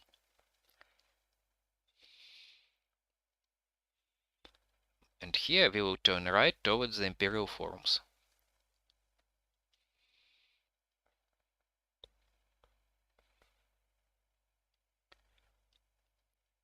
Here is so-called the Forum Transitorium or Forum of Nerva, which in fact has been built by Domitian, but dedicated by Nerva. Here the sculptures should be added. Here there is the so-called the Temple of Peace, or Forum of Peace, or Forum of Vespasian. In fact, I prepared the interior of it for you as well here, but I haven't added some parts of it in this current file. But since I've promised it at the end of the stream, I will open the separate file and I will show you the interiors, because here you can see the interior of the temple, but unfinished. I just forgot to refresh this part when I have prepared this stream. Sorry for that, but as I said, at the end I will show it you at the separate file. I will open it. And I will open this location. I will show this location as well. Here the so-called ancient marble plan, which I have already mentioned as one of our main sources. Here it was on the wall. But anyway, you can have the impression, have the imagination how the portico should look like in the ancient times.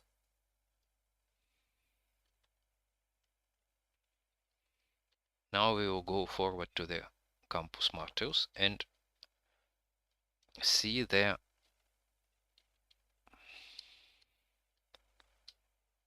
Pantheon.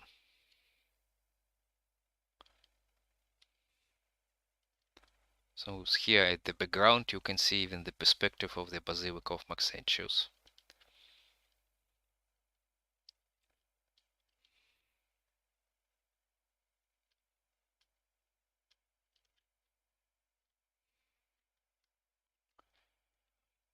Here, as if you have visited Rome, you can see the row of these columns. I am intentionally show this section of the portico, where this amount, several columns, are now standing again of their place in the Forum of Vespasian. You can see it now in their place. They have been erected here about 15 years ago. There are several shafts of this red granite. Let's go towards the Forum of Trajan. These forums now are most up to date in our project, and don't be afraid, the other forums are not in so good condition, but I will show it anyway again. This is the Forum Julius Caesar, far from its completion, but correct already in its main proportions and appearance. Here, as the temple of Venus Genetrix looked like in late ancient times, when it has been restored after the big fire, and then this front facade has been walled up, and the main two central columns has been removed.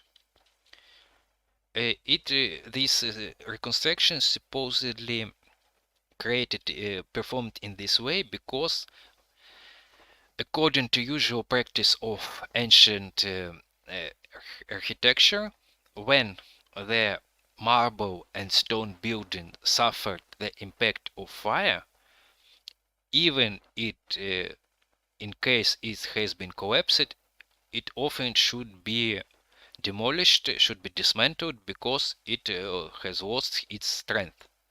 And here we see the attempt, and in my opinion, a good attempt to preserve the original core of the building. So it has been reinforced. So the original entablatures, the part of original columns and entablatures survived, but they have been reinforced with the wall and with these arches, which worked as reinforced walls from the other side. So here it is. This is the portico around it. So it is the supposed appearance of the temple of Julius Caesar. It is the temple of Juno Moneta on the Capitoline Hill. Here we will go to the temple of, towards the Forum of Augustus. It is the old edition altogether, the temple of Mars Ultor. So it is very outdated edition and should be replaced. The Trajan Forum now is in a not better condition. I think I don't have even the normal entrance for it. Here it is, the entrance for the Forum of Trajan, but without the proper doorways here, and not finished. Here only the south facade of the Forum of Trajan finished. So here it is, the Basilica Ulpia, the old edition, but the lateral porticos are relatively up to date, and the eastern facade now is look almost in a proper way as it should look like.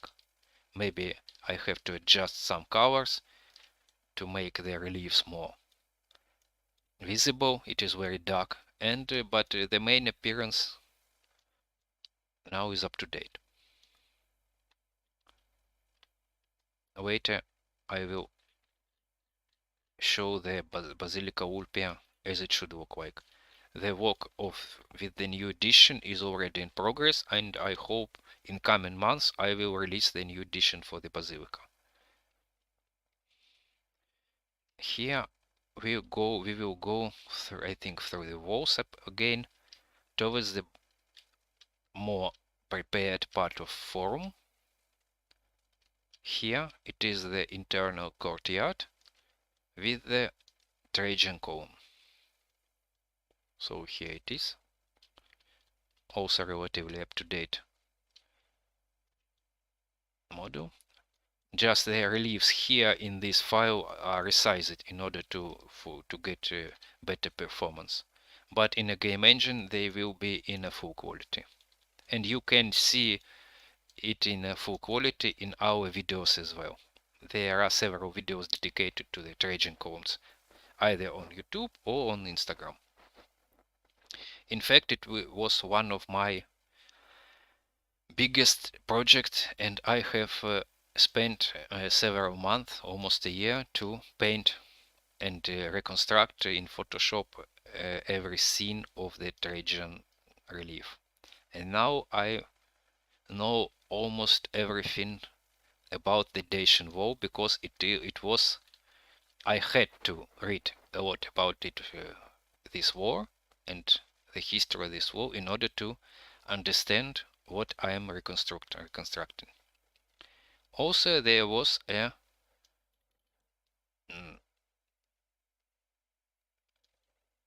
observation point from it, which should be accessible through the ladders, but I haven't added it yet from the lateral sides, so it should be light to explore. But honestly speaking, when I was in Rome, I was able to identify, to see the picture till the upper level from the building. I don't have very good sight, but I managed to recognize almost all the scenes, even from ground. From the ground now is a bit higher, something like I think something like this now.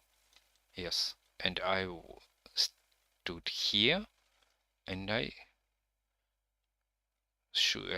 I managed to explore it. I repeat, we cannot see now scenes because it is a resized edition.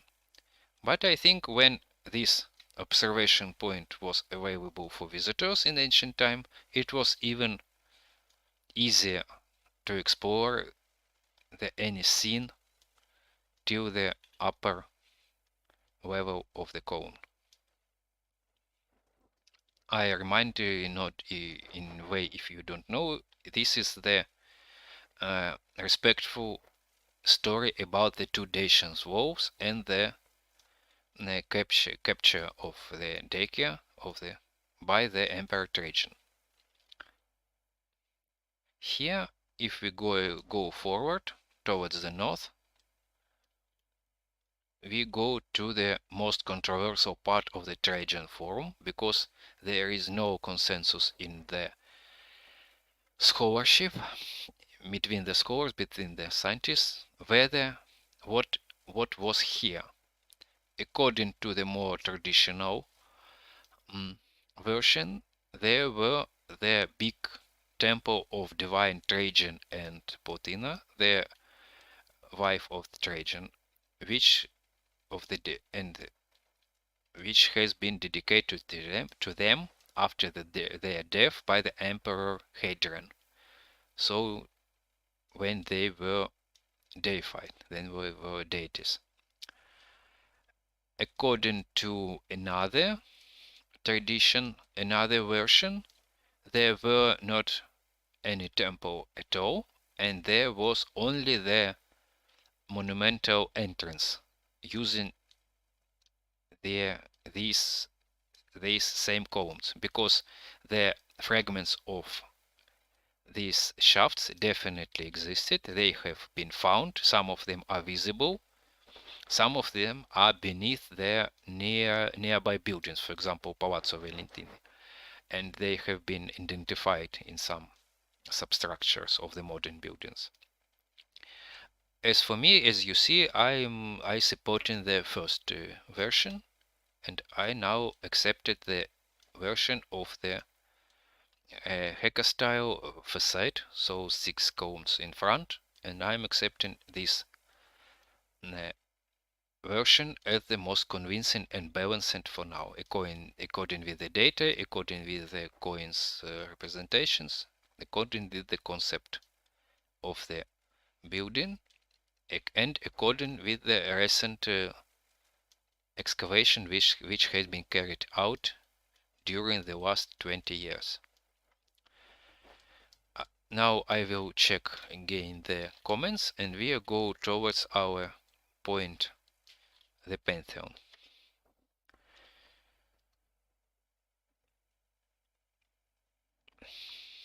Now I see the comments which went along with my visiting of the forum. Yes, the temple of Minerva is the main temple of the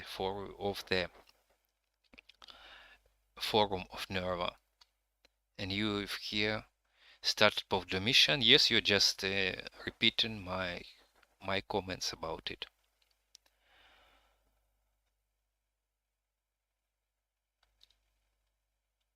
What would they do in these big forums? Just stand around and talk? Not, of course. These forums were them has been built because the main forum Romanum was too small, became too small to carry out his duties, because the forum held some offices, some courts, some official structures, and so on, and temples as well, some archives. So the imperial forums dedicated to several goals.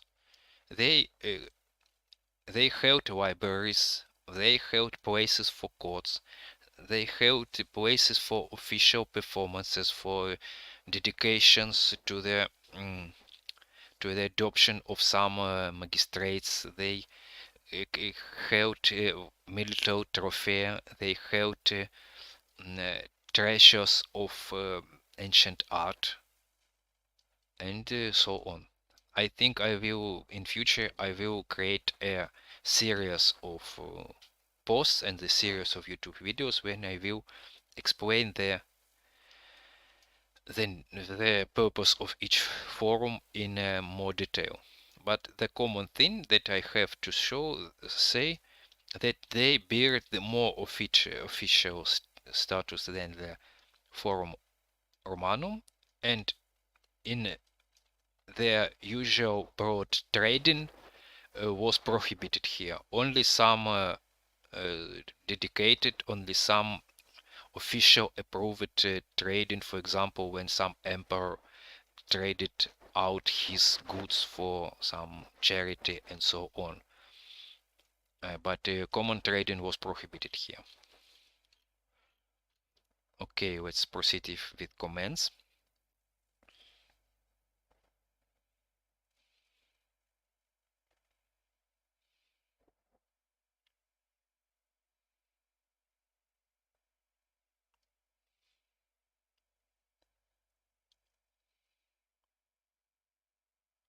The ashes of Emperor Trajan laid at the base and were not taken to Hadrian's mausoleum.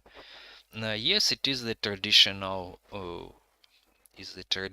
view of it, but some modern scholars argue it, so it is not 100%, because as you can guess, nothing actual ashes of Trajan has been found there, just an empty place. But yes, there is some there is a chamber which is supposed to be the place for the ashes of the Trajan and Potina here. So this traditional belief seems quite convincing. By the way, here are the places for 2 libraries from the either side of the column, but they are not finished. They will be finished.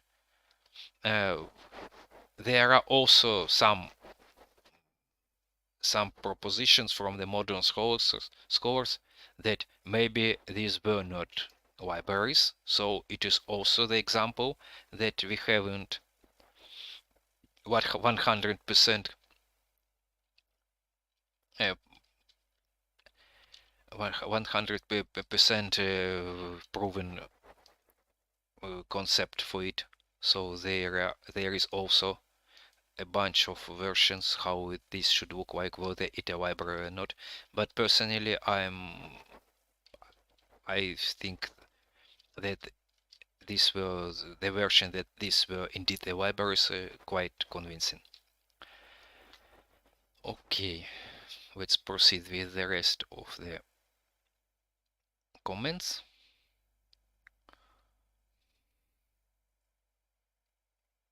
Do you have high resolution screenshots and the city posted anywhere we can find?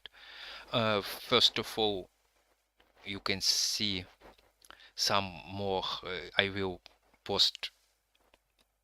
posting more quality images in the on website.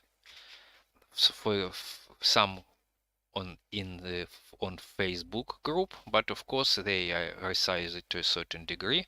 Recently, I have posted them during the last 2 weeks. I have posted 2 videos about both the exterior and interior of Roman, and they, for the first time, they have been performed in 4K format, so in a very big resolution and quality, so you can explore them.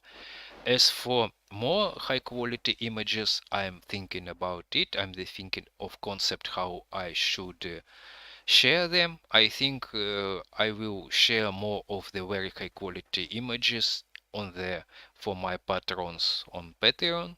So because I have some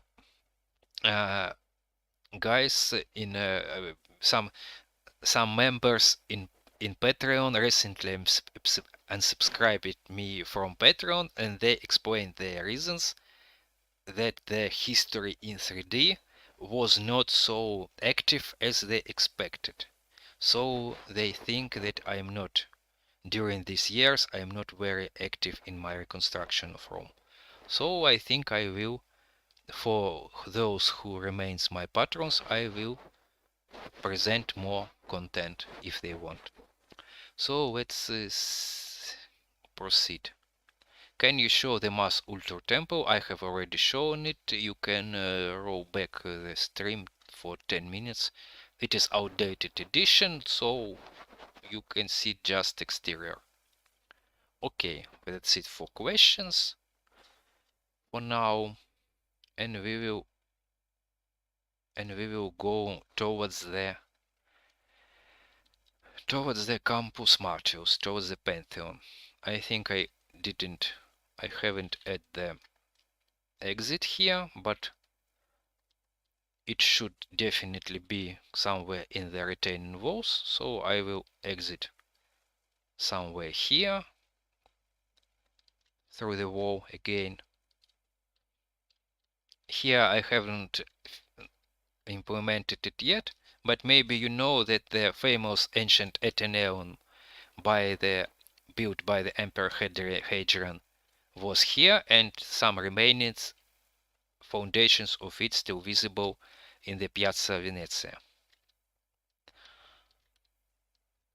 But we are going to the Pantheon now by the Via Lata. But first of all, I think we are visiting one more location. Let's go in another way than we went last week.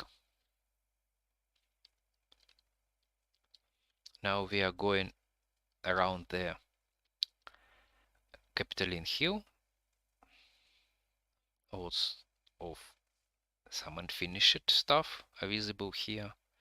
But let's go towards ancient theaters of the Campus Martius.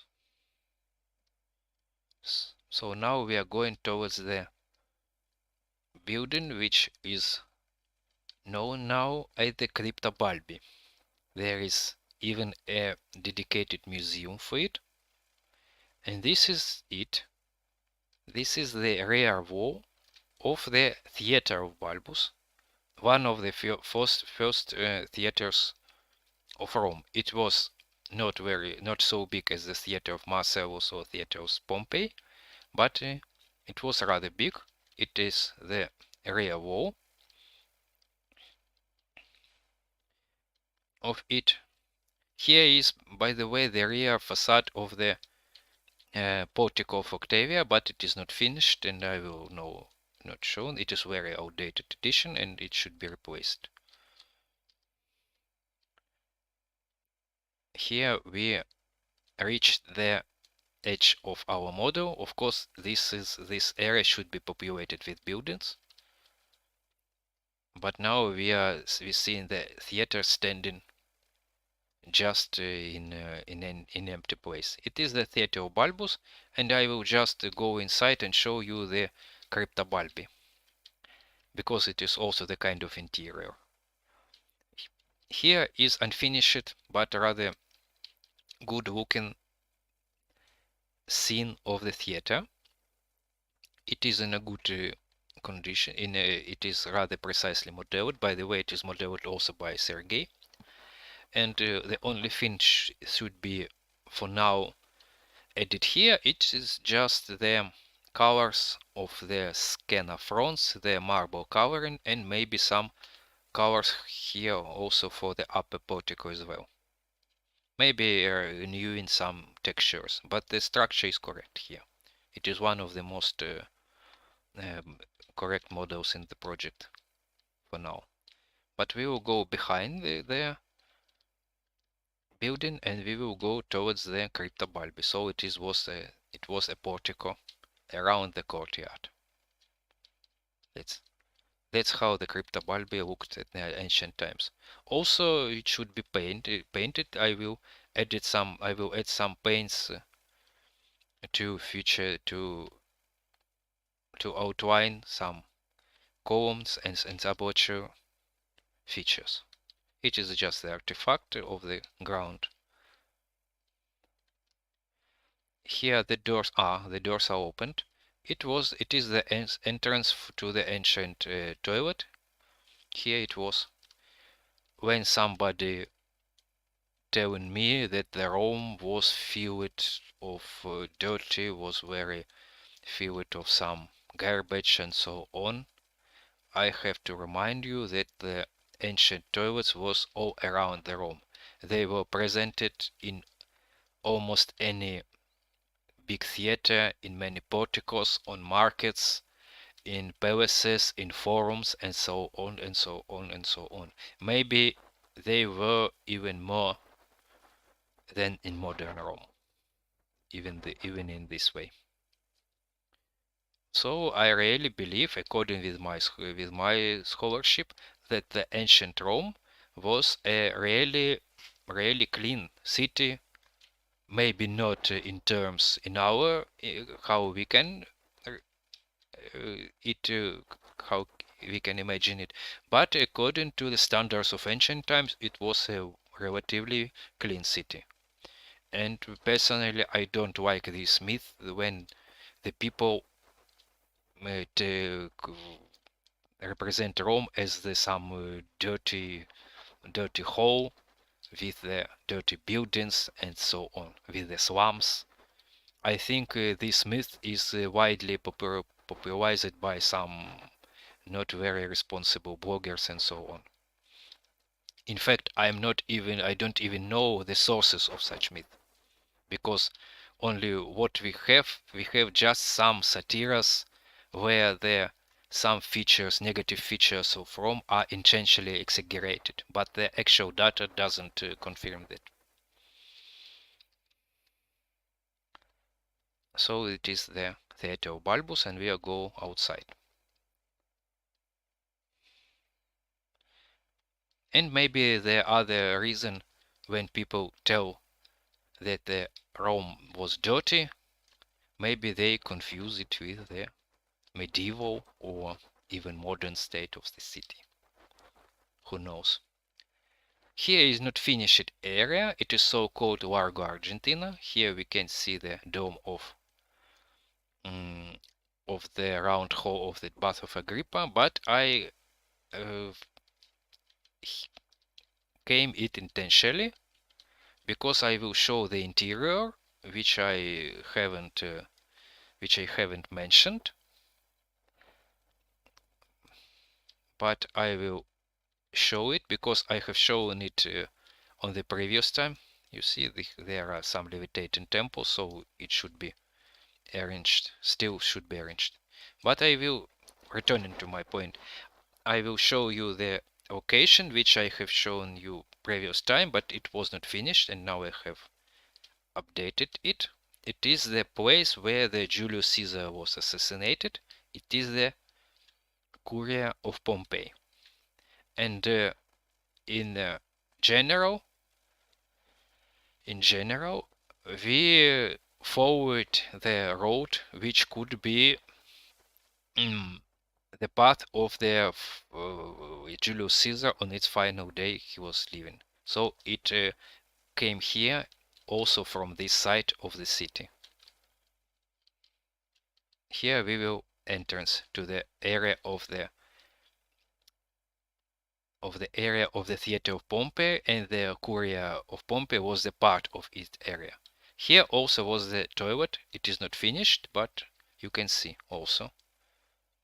So the theater of Pompey complex, and again the toilet, the so-called latrina.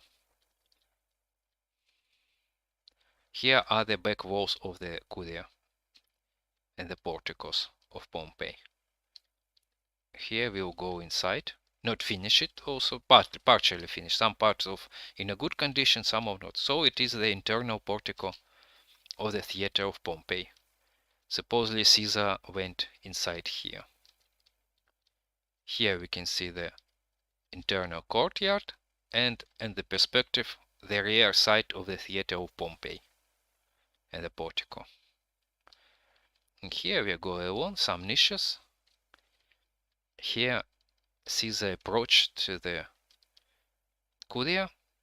Here some people tried to give him messages, as you know. Some people distracted Marcus Antony. And here it is. Here we enter the Curia.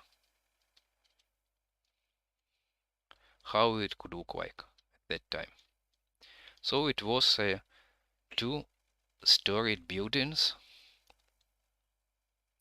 with balcony, with seats for senators, and the altar of Pompeius Magnus. So Caesar could sit here.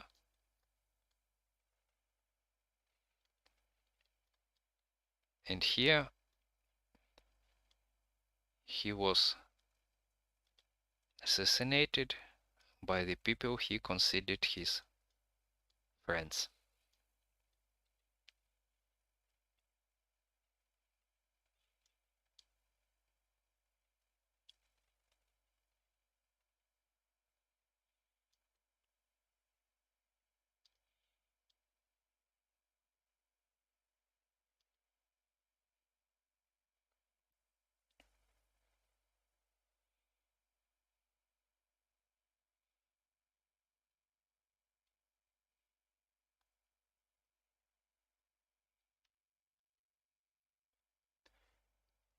Okay, with it, let's go to the Pantheon. We can again go through the theater of Pompey to pay the visit for it one more time.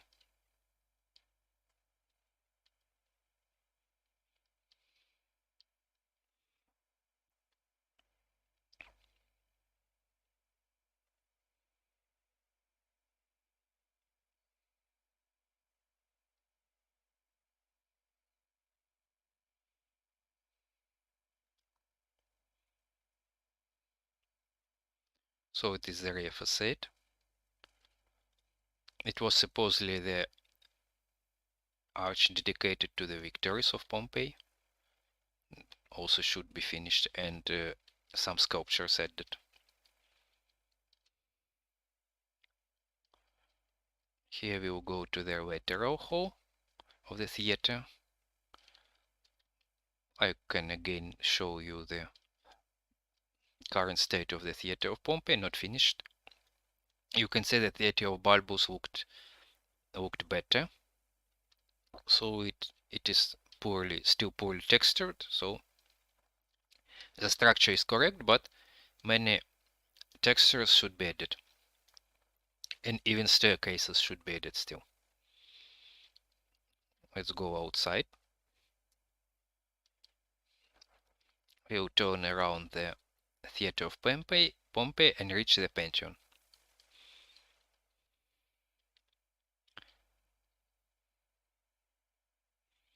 Here is the facade. Some texture is not correct here, but some are better. So you can see that this design strongly resembles the design of later structures such as Colosseum and other ones. The same sequence of orders: the Tuscan, the Ionic, the Corinthian order, the Corinthian columns, Corinthian pilasters. Here is the returning substructures for the temple of Venus Victrix. Here, due to the absence of the buildings, you can see the perspective of the remaining part of the Campus Martius, but it should be built up, and you can even see the tomb, the mausoleum of Hadrian, which you know as the castle of St. Angelo. Now we are going to Pantheon. Along the structures known as the Temple of Boni Eventi, the Odeum of Domitian,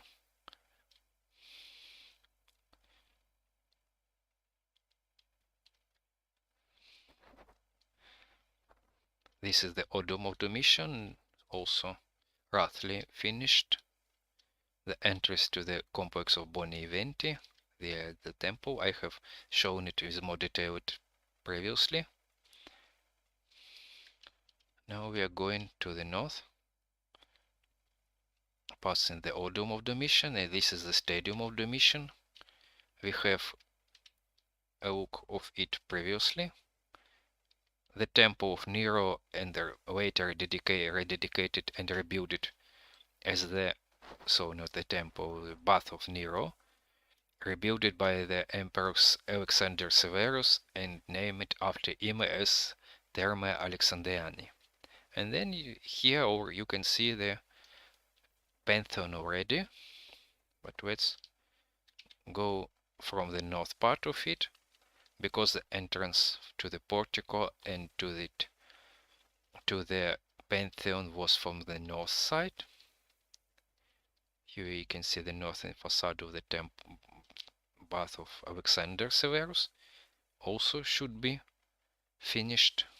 And this is the entrance towards the Pantheon. And now, previously, a week ago it was closed, but now it is opened for us. So let's go inside.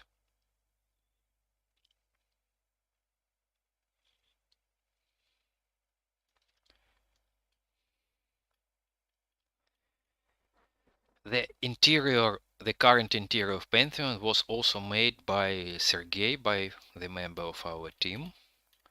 I have applied some changes to this model, but so far they are minor ones. So mostly it is the work of him. And the next year I'm preparing the new edition. It will to somewhat differ from it, but in many features it will use the experience of this great reconstruction. So you can see how the ancient Pantheon looked like. It is the rare example. Then you can compare it with the modern looking. So you can notice them some difference.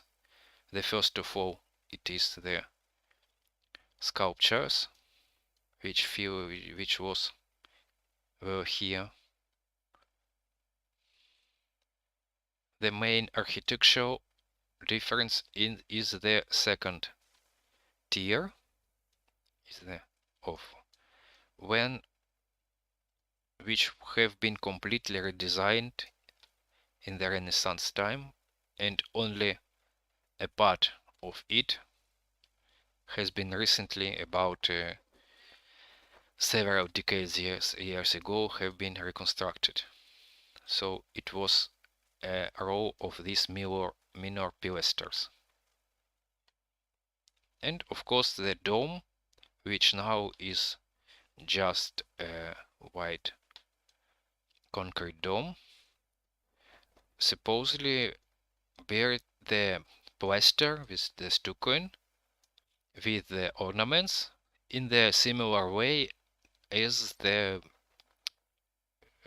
for example, the vault you have seen today when I shown you the Temple of Roma. So it was highly supposedly plastered, stuccoed, and painted and even gilded. For example, the edges of oculus had the brass, gilded brass embrace. Also, the interesting feature that these windows were not fully decorative, but they were white holes for these niches. I think I even have added some of them. Not here, not. I think I have experimented with it, but I have check. Maybe it is not very the up to date edition, but I definitely should do it somewhere. Maybe not here.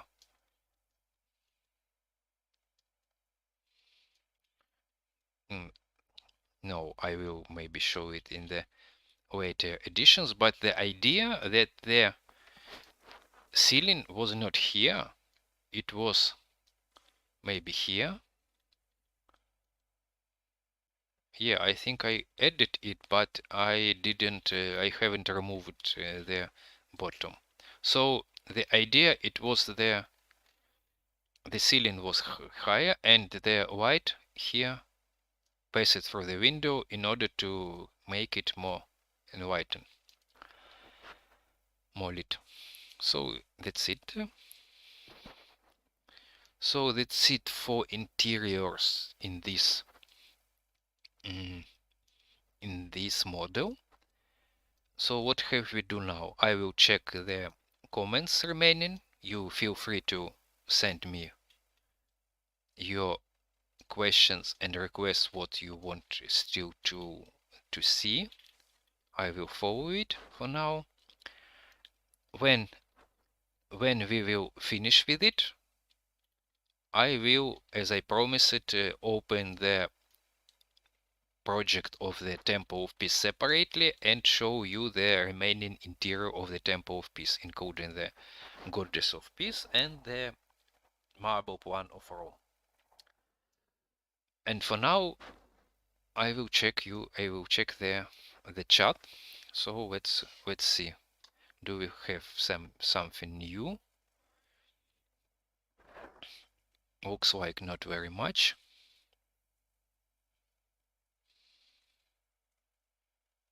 I have already answered about the high resolution screenshots. I have replied about Miles Ultor. I think someone even replied to that guy. You should add the sea sponge on the stick and the running water to the toilet. So I think I will definitely add it in the game engine, because in the game engine, of course, I will add some, first of all, some animations, just like running water, of course, just like fire, moving fire, some maybe lights and oil lights, and so on. I have reminded you that you can still find some examples of using game engine either on Instagram, which I have posted in August in some reels, or at the end of the previous live stream which I held in the Saturday. Again, the question about the military buildings. The main military building was the Castra Praetoria, but according to some data, Emperor Constantine demolished partially or completely it, but it is also the subject of debates. Along the city, there were also some minor castrum, for example, for Vigilis cohorts. The barracks for them were almost in any part of Rome. I haven't reconstructed them yet, but I will definitely show when I add a one. First of all, which I will be added for, I think will be on the Caelian Hill towards near the Lateran. Also there were the Castra Singularum, but it was also to a large extent demolished towards the end of ancient times. So some military structures will be shown, but they are not modeled yet.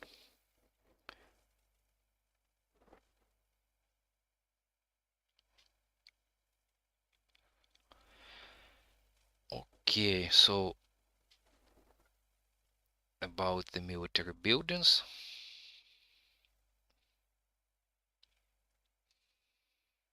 So if I remember, there was a request about the Septizodium previously. Now we have the request about the Colosseum, about the Aedes Hercules Musarum. It is very unusual request. Not very many people know this temple, but luckily, but happily, I have this temple and I will show it.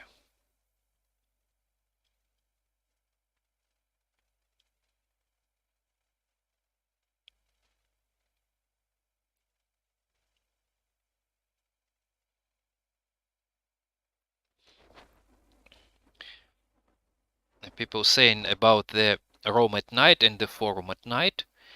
During the summer, I have posted some images on Facebook and Instagram how the Forum Romanum could look at night, and you can find it on the Facebook and Instagram platforms. I think it was in maybe in June or July, but definitely I think also will be some more stuff about it in future. Okay, let's proceed with the location I have promised to show here. So let's fly towards the Septizonium for the first. So we have turned around. Let's go over the city, the finished part of the city.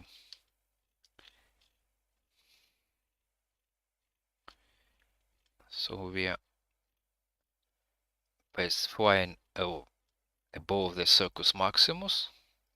Here, if we turn around, we can see the Septizonium colonnade, but as I have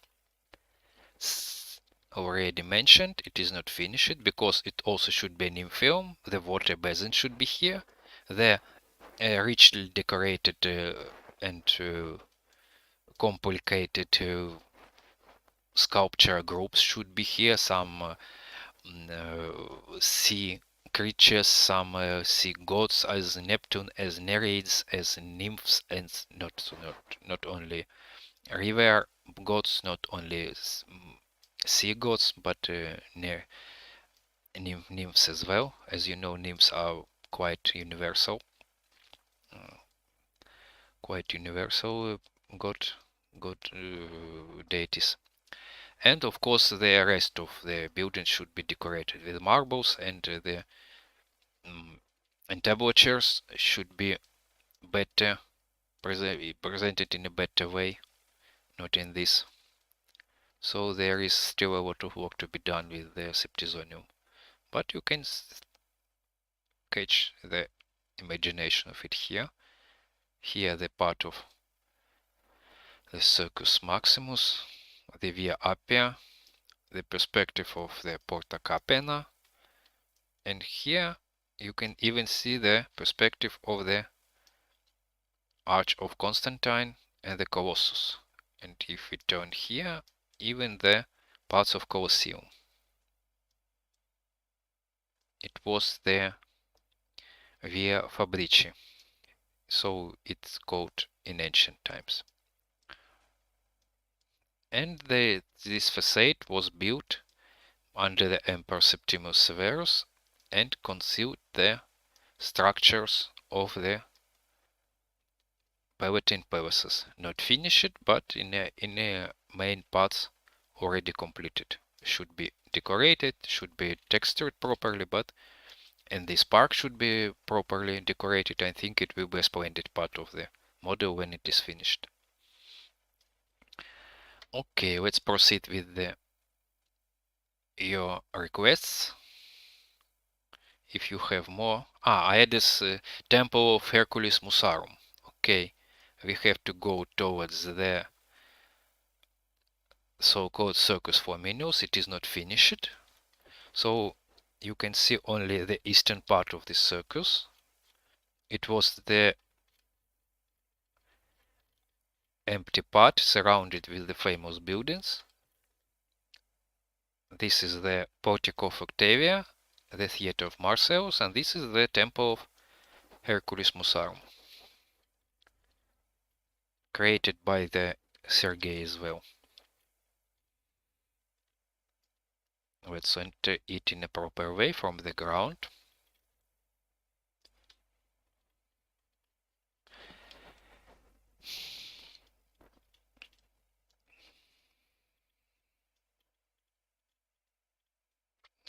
Here I have forgotten to remove the modern template of the people. Usually I replacing it with the ancient ones. And this is the Temple of Hercules Musarum and its surrounding portico. Only the statues are missing. The ensemble of statues should flank the temple. I forgot to return them because for the first I have removed them in order to increase the performance, but now have upgraded the PC and now I can afford it. But I didn't edit it yet, but I will return them. So keep in mind that the rows of statues, just as the temple of the piece of the Form of Vespasian stood along the square, and this is the Temple of Hercules. So it lacks colors also, and the colors should be applied also here. But in general, it is very good model. But the portico is in general already good, covered with marble, have the lavishly decorated ceiling, the columns.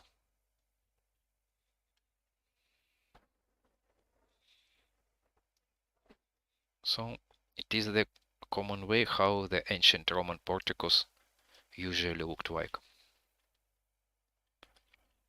And one of their main purposes is just an area for walking along and to hide from the usual Roman either heat or sometimes from raining. So there were plenty of porticos in ancient Rome, which were available for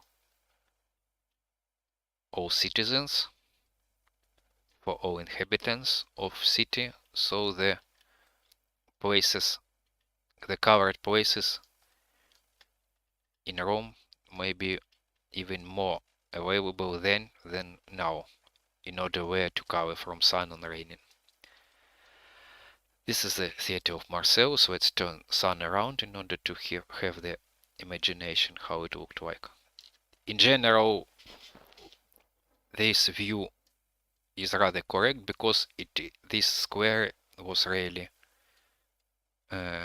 relatively empty. Just the arches should be added there. The row of warehouses should be added there so it will hit in the Tiberian island and Pons Fabricius. And of course, maybe I will replace, of course, the texture of the pavement. And here we can fulfill this square with some stuff like traders and so on. This square was not limited for the trading. Okay, so which locations remained? I Colosseum also.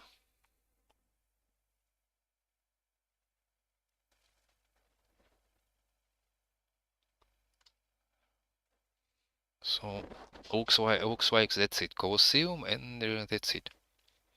Okay, so I will now show the Colosseum again, and if no new requests appear, I will close this project and open the file with the Temple of Peace. So if you have still have the requests for this part, the whole part of Rome, don't delay it, because once I close it, I will no longer open it in a soon time. So I will just open the Temple of Peace, because to open this large project in this video editor, it take a certain amount of time. As for the Colosseum, the exterior is ready, but I think not fully finished. Yes, it is a finished edition here. Yeah, here it is a you can see the finished edition of the exterior as it looked like. Sometimes I see there discussions whether it was stuccoed or not, or plastered or not. For now, as I have read the books, relevant scientific papers regarding the Colosseum, we have mentions for the plastering of the interior structures, like some corridors, for example here, and here and upstairs, and even the covering, plastering of the ceilings in a more decorated way. When you see here, it was more decorated. I will show it in one of the next editions, but we haven't any mentioning of the remainings of the plastering of the exterior for now. So it is quite possible that the exteriors of such travertine buildings were not plastered or stuccoed and were not covered at all. So it could be intentionally bare structure in order, and the creators of the Colosseum intentionally didn't went into much detailing. So in order to underline that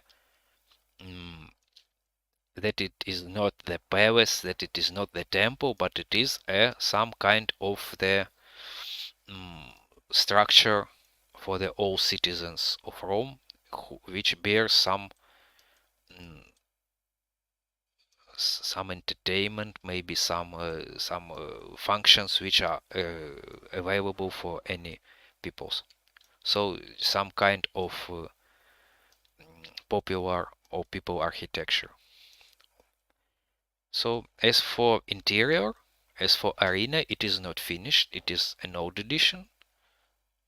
So that's it. It is very old edition.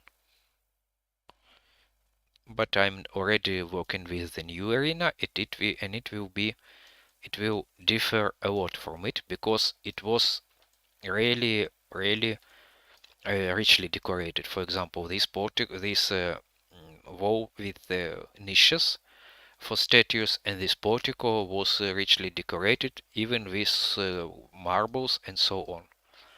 And this is so-called vomitoria, exits and entrances to arena, were also painted and richly decorated, and I will show how it looked like in reality. And of course I will add the velarium in the unfolded way. So now you can see it. It is in this way when they are folded, but I will show it how it should cover the Colosseum from sun and heat. That's it for the modern current state of the Colosseum building. So I will show what we still have.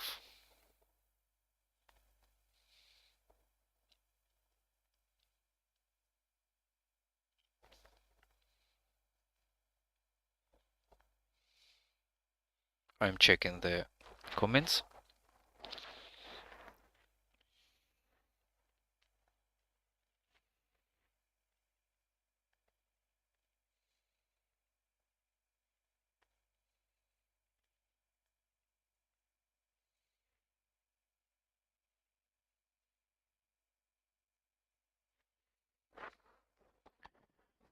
Maybe looks like I didn't miss it. Some important questions. Maybe if I miss it, you can also remind me.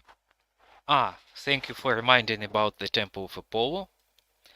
Let's go towards the Palatine Hill. I almost forgot about them, but I have shown it previously. But let's see it again. It is a relatively new model, but it already passed 3 years, from the time I have modeled it, and during that time there was an update about its appearance, and according to this update I should also perform some minor updates, not critical, but they will, I think, make the appearance of this temple better. So this complex represents itself currently represents as the two levels of platform, lower platform and upper platform, and contains substructures with lots of some rooms connected with corridors, which suited for some purposes as offices, as archives, as warehouses, and so on. And the central part of it, of course, occupied with the famous temple of Apollo Palatinus. This is the artifact of the ground, so should not be there. It is just overlapping structure, so sorry for that. So this is the current view. This is to the left side.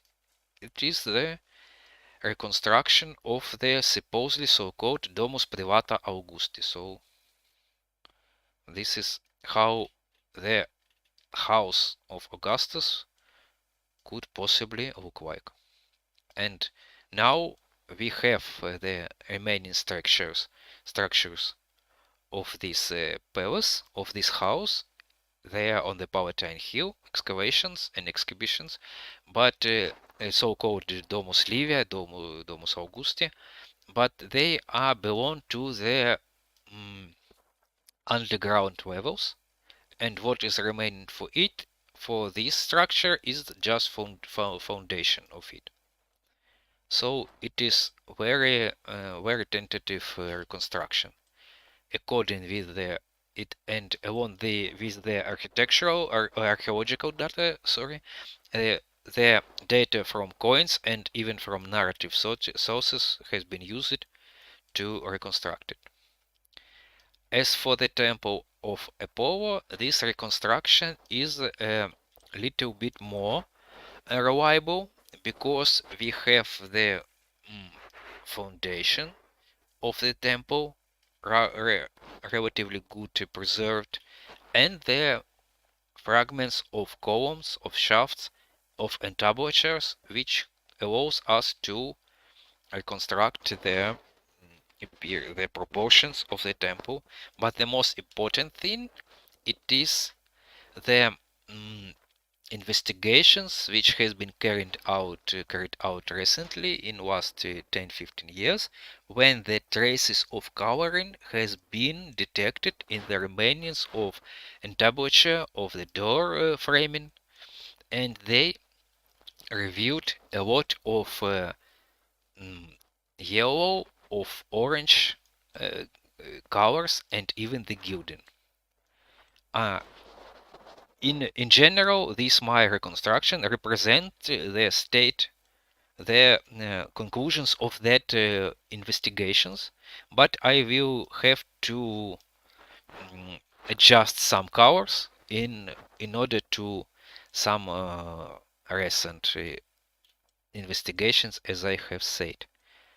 And also it is very interesting that again it is proven in these publications, in these articles, that the shaft of the columns remained unpainted. So the capitals were painted. There have been found the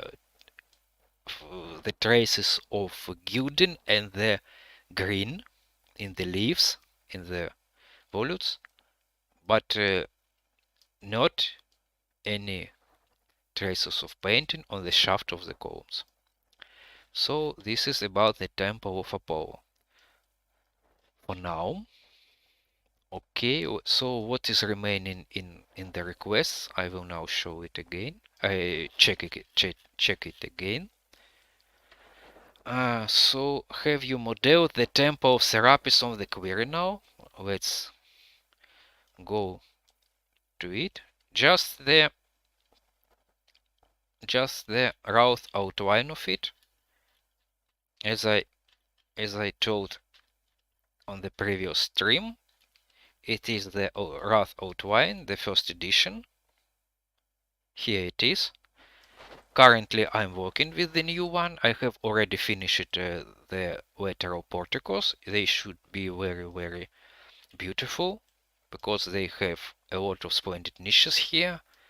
The sort of garden here, the fountains here, so it should be really beautiful. But I still have to produce a new addition for the temple itself. I have to perform a lot of work with the decorations of at least of the exterior. But let's go to the ground in order to have the imagination of its dimensions, because it was also one of the biggest temples of the ancient world. So here it is. But as you can see, this is just walls, not properly decorated yet. And these are the walls of the bath of Constantine, the last great bath of ancient Rome, which has been built at the beginning of the 4th century new era. Okay, so that's it. I have shown all interiors here in this model, and looks like I have shown all locations upon your requests. So if you have no longer requests for the city, let's close this file, and I will finally show you the Temple of Peace, and we will finish with this stream for now. we again spent about 3 hours. I really thought it would be a shorter stream, but again we spent a lot of time. Okay, I will just waiting for 2-3 minutes because the stream goes with the delay, and if no more requests about locations appear, I will close this file and I will go towards the Temple of Peace. Let's set some aerial view for now. Okay.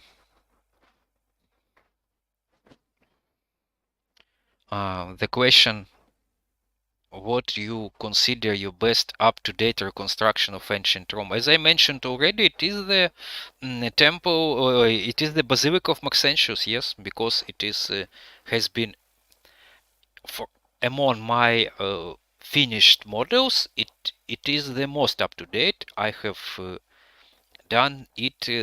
I have completed it less than a year ago.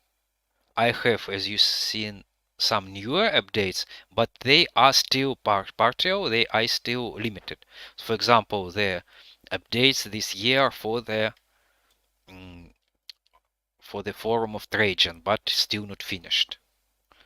The update for the area Capitolina, but also not finished. Some temples should be adorned, some more stuff, more statues, more trophies should be added here. So also up to date, but not finished. So I think the most up to date is the Basilica of Maxentius. I think I will not do very extensive changes in it in the coming years, unless some new revolutionary inventions, some in archaeology appears, but I don't believe there should be some extensive archaeological excavations carried out, but we don't observe any sort of it. Also, the Circus Maximus it is one of the most up-to-date, but as I said previously a week ago, the decoration of Spina should be improved. It should be populated with more statues, with more marbles and so on. Also, so in fact, the majority of the existing buildings, to a certain degree, requires the updates, but it is the updates which are related with the some terms of quality or the terms of recent publications. I have some recommendations from my colleagues. For example, some of them recommend me first to finish the rest of the city and then to proceed with the improving quality of the existing part. But I intend to combine this, and I'm strictly speaking can switch from one part to another because, for example, if I'm working too long, too hard with one certain part of Rome, I can temporarily get some sort of get tired for it, get annoyed for it for a certain degree, and it is, for example, it's the best solution temporarily to switch to another part of the city and to proceed. So I often combine it. As I have already answered this. Okay, I will show the temple of Jupiter, the temple of Juno, but I have shown it previously, and you were on that stream, I remember. So nothing new you will see for now. So that's the temple of Jupiter, current state of the temple of Jupiter. And as I have mentioned, it is the new, according with the recent papers, which changed the view radically, because according to previous previous vision, which were very popular and adopted for many decades, that all this platform was occupied with a colossal temple. But now new investigations argue and propose us the new interpretation that the temple were smaller but almost at the same height. It still was one of the most tall temples in the Rome, and maybe the tallest one. And it was surrounded high probably was surrounded by the portico. So this is the view from the ground level. So we now are standing on the area Capitoline. But again, I'm saying not still finished. It should be more populated with altars, with statues, with trophies, and so on and so on. It was a very densely filled, very densely. It was a place which should be very densely with some ancient Roman stuff, which represent the glory of ancient Rome and its history. The Temple of Juno Moneta is not finished. It is very an old edition. It's to stand of correct place, but this place is, you can see, is messed up and not finished. So it's still awaiting. As well as the so-called tabularium, because it is an old edition. The temple of Venus is new, but the substructure of the tabularium is old, should be replaced.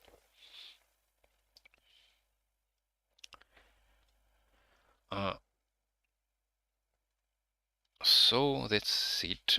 No, the interior of Temple Jupiter is not ready, and I will. It is at the time I will not do it because I haven't any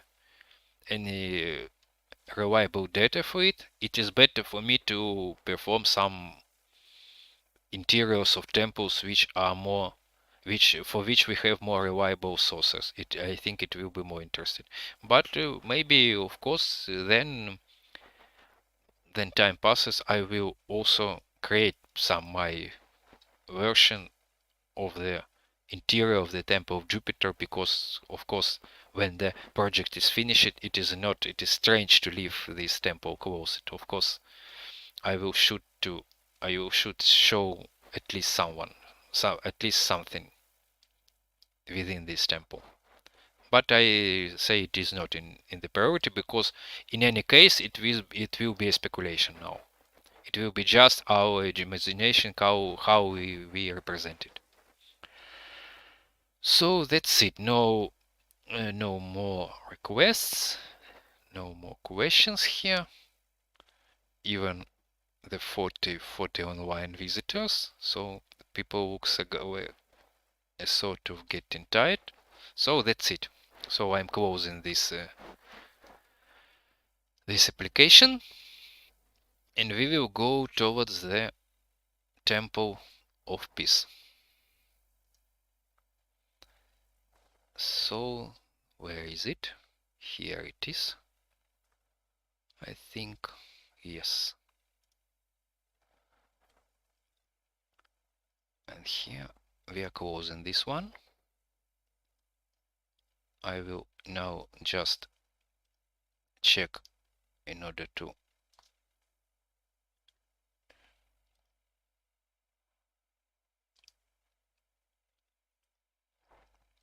release the memory, and we will start another file. The file is open. I will just have to start the application for video.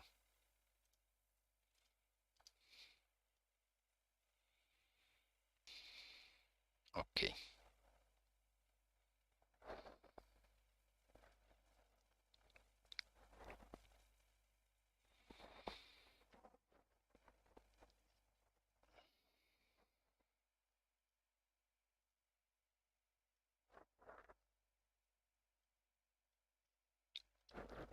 Maybe the stream was freezed a bit because it is also always a big hit towards the memory.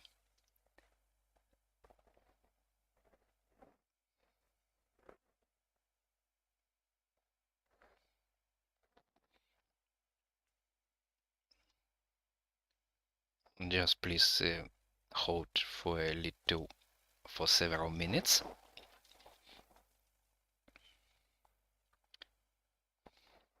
For those, of course, who want to see the Temple of Peace, yes, finally the process was dropped, and I can start another one.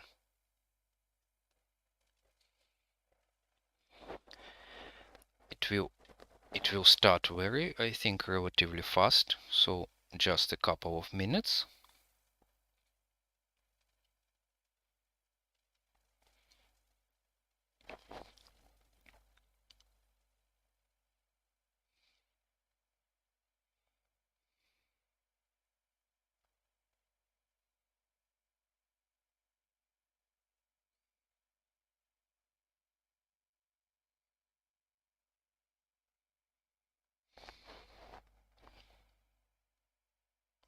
Yes, it will be just in several minutes.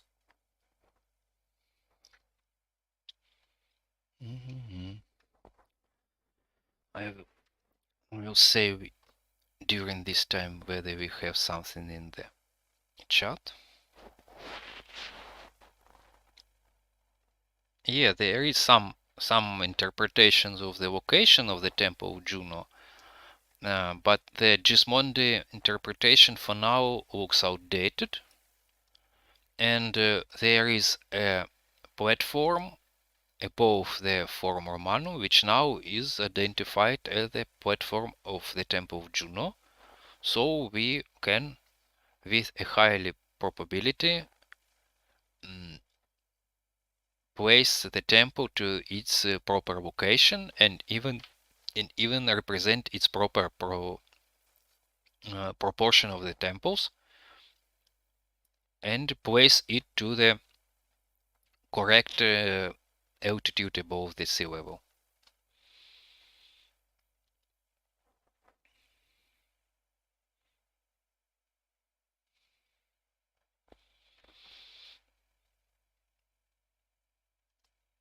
Yes, looks like it's ready. So it is just the file for the Temple of Peace. I think even here I can work in normal way, yes, because the file is not very big and it will not freeze. So this is, we have returned to the Temple of Peace. You can see the decorations again.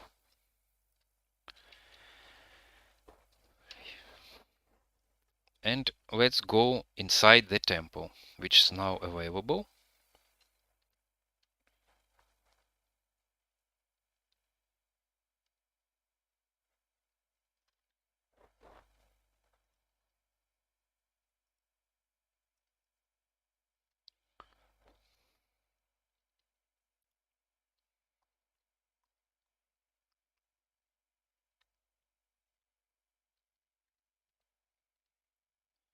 So when we have visited the temple of Hercules Musarum, I taught about this, that similar rows of statues should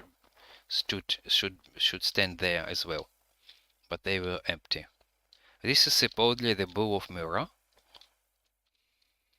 and this is the facade of the Temple of Peace.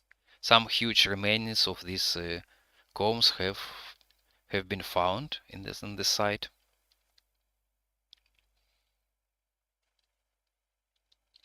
And this is the entrance towards the temple. The goddess of peace, Pax Romana. Only the minor part of her hand survives, but the outline of the floor is known, is rediscovered. I don't know whether it's covered for now, it's conserved, but I have seen it and photographed it several years ago, and I think now for now it is still visible for visitors. And in front of it you can see the trophies from the Temple of Jerusalem. The menorah, the table, and other stuff.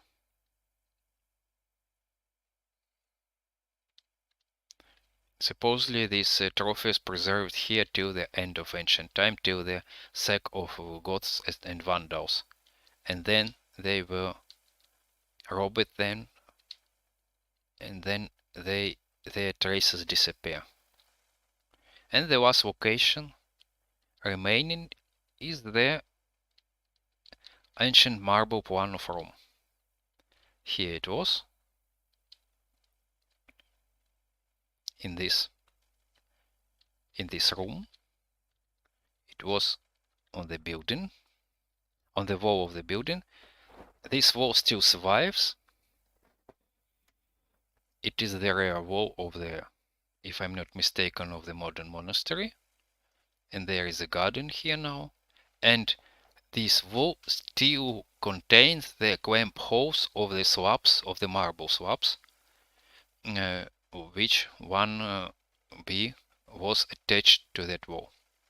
And these clamp holes also the important source of information for the scholars of the ancient marble plans, because as you can see there were plenty of marble slabs. You can see the edges of it, but only about 10-15% survive in as pieces, and not all of them, only a part of them identified.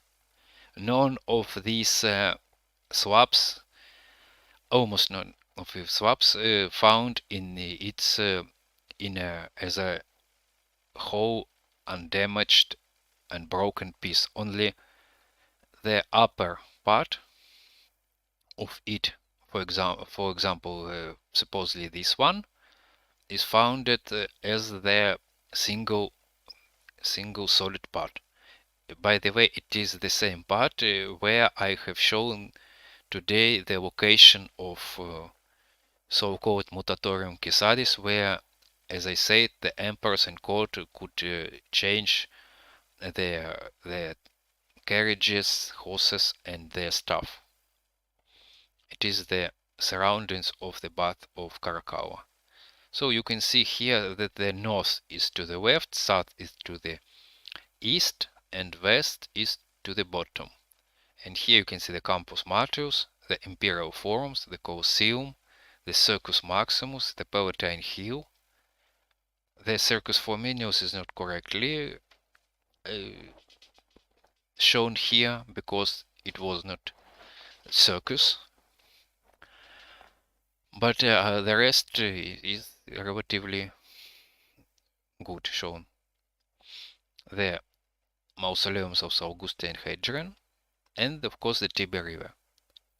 There are propositions by the scholars that at least the borders of the ancient districts was painted and outlined in red, but maybe also the Tiber River and some certain parts of city were also painted. But it is also the subject of discussions. Along with other propositions, there is a version that some other part of building, maybe opposite wall or this wall, carried the map of Italy, but it is not. We cannot check it for now, for sure. So this is the place where this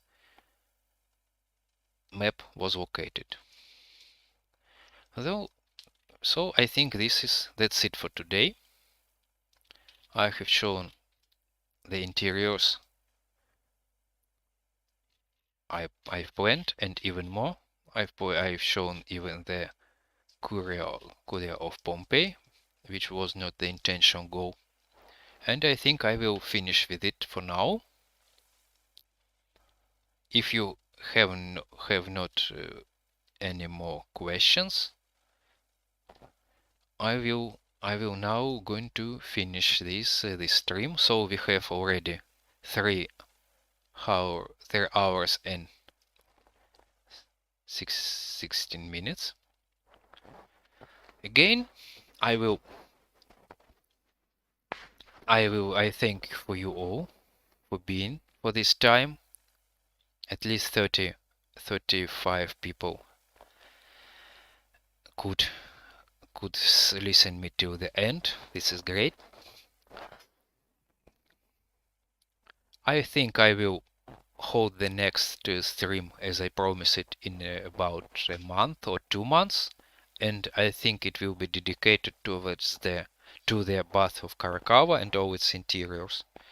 I will also try to post videos on YouTube more regularly. I have some ideas, some which I will try to implement. So to show the new locations, to explain some Roman features related with architecture, with religion, and so on. And I will illustrate them with my content related with the architecture and the facial reconstructions and so on. So these were my further plans. I will be greatly appreciated if you will subscribe to our project. You will spread the information about the project, and of course, as I already said, I will greatly appreciate any donations you can contribute. So I think that's it for now.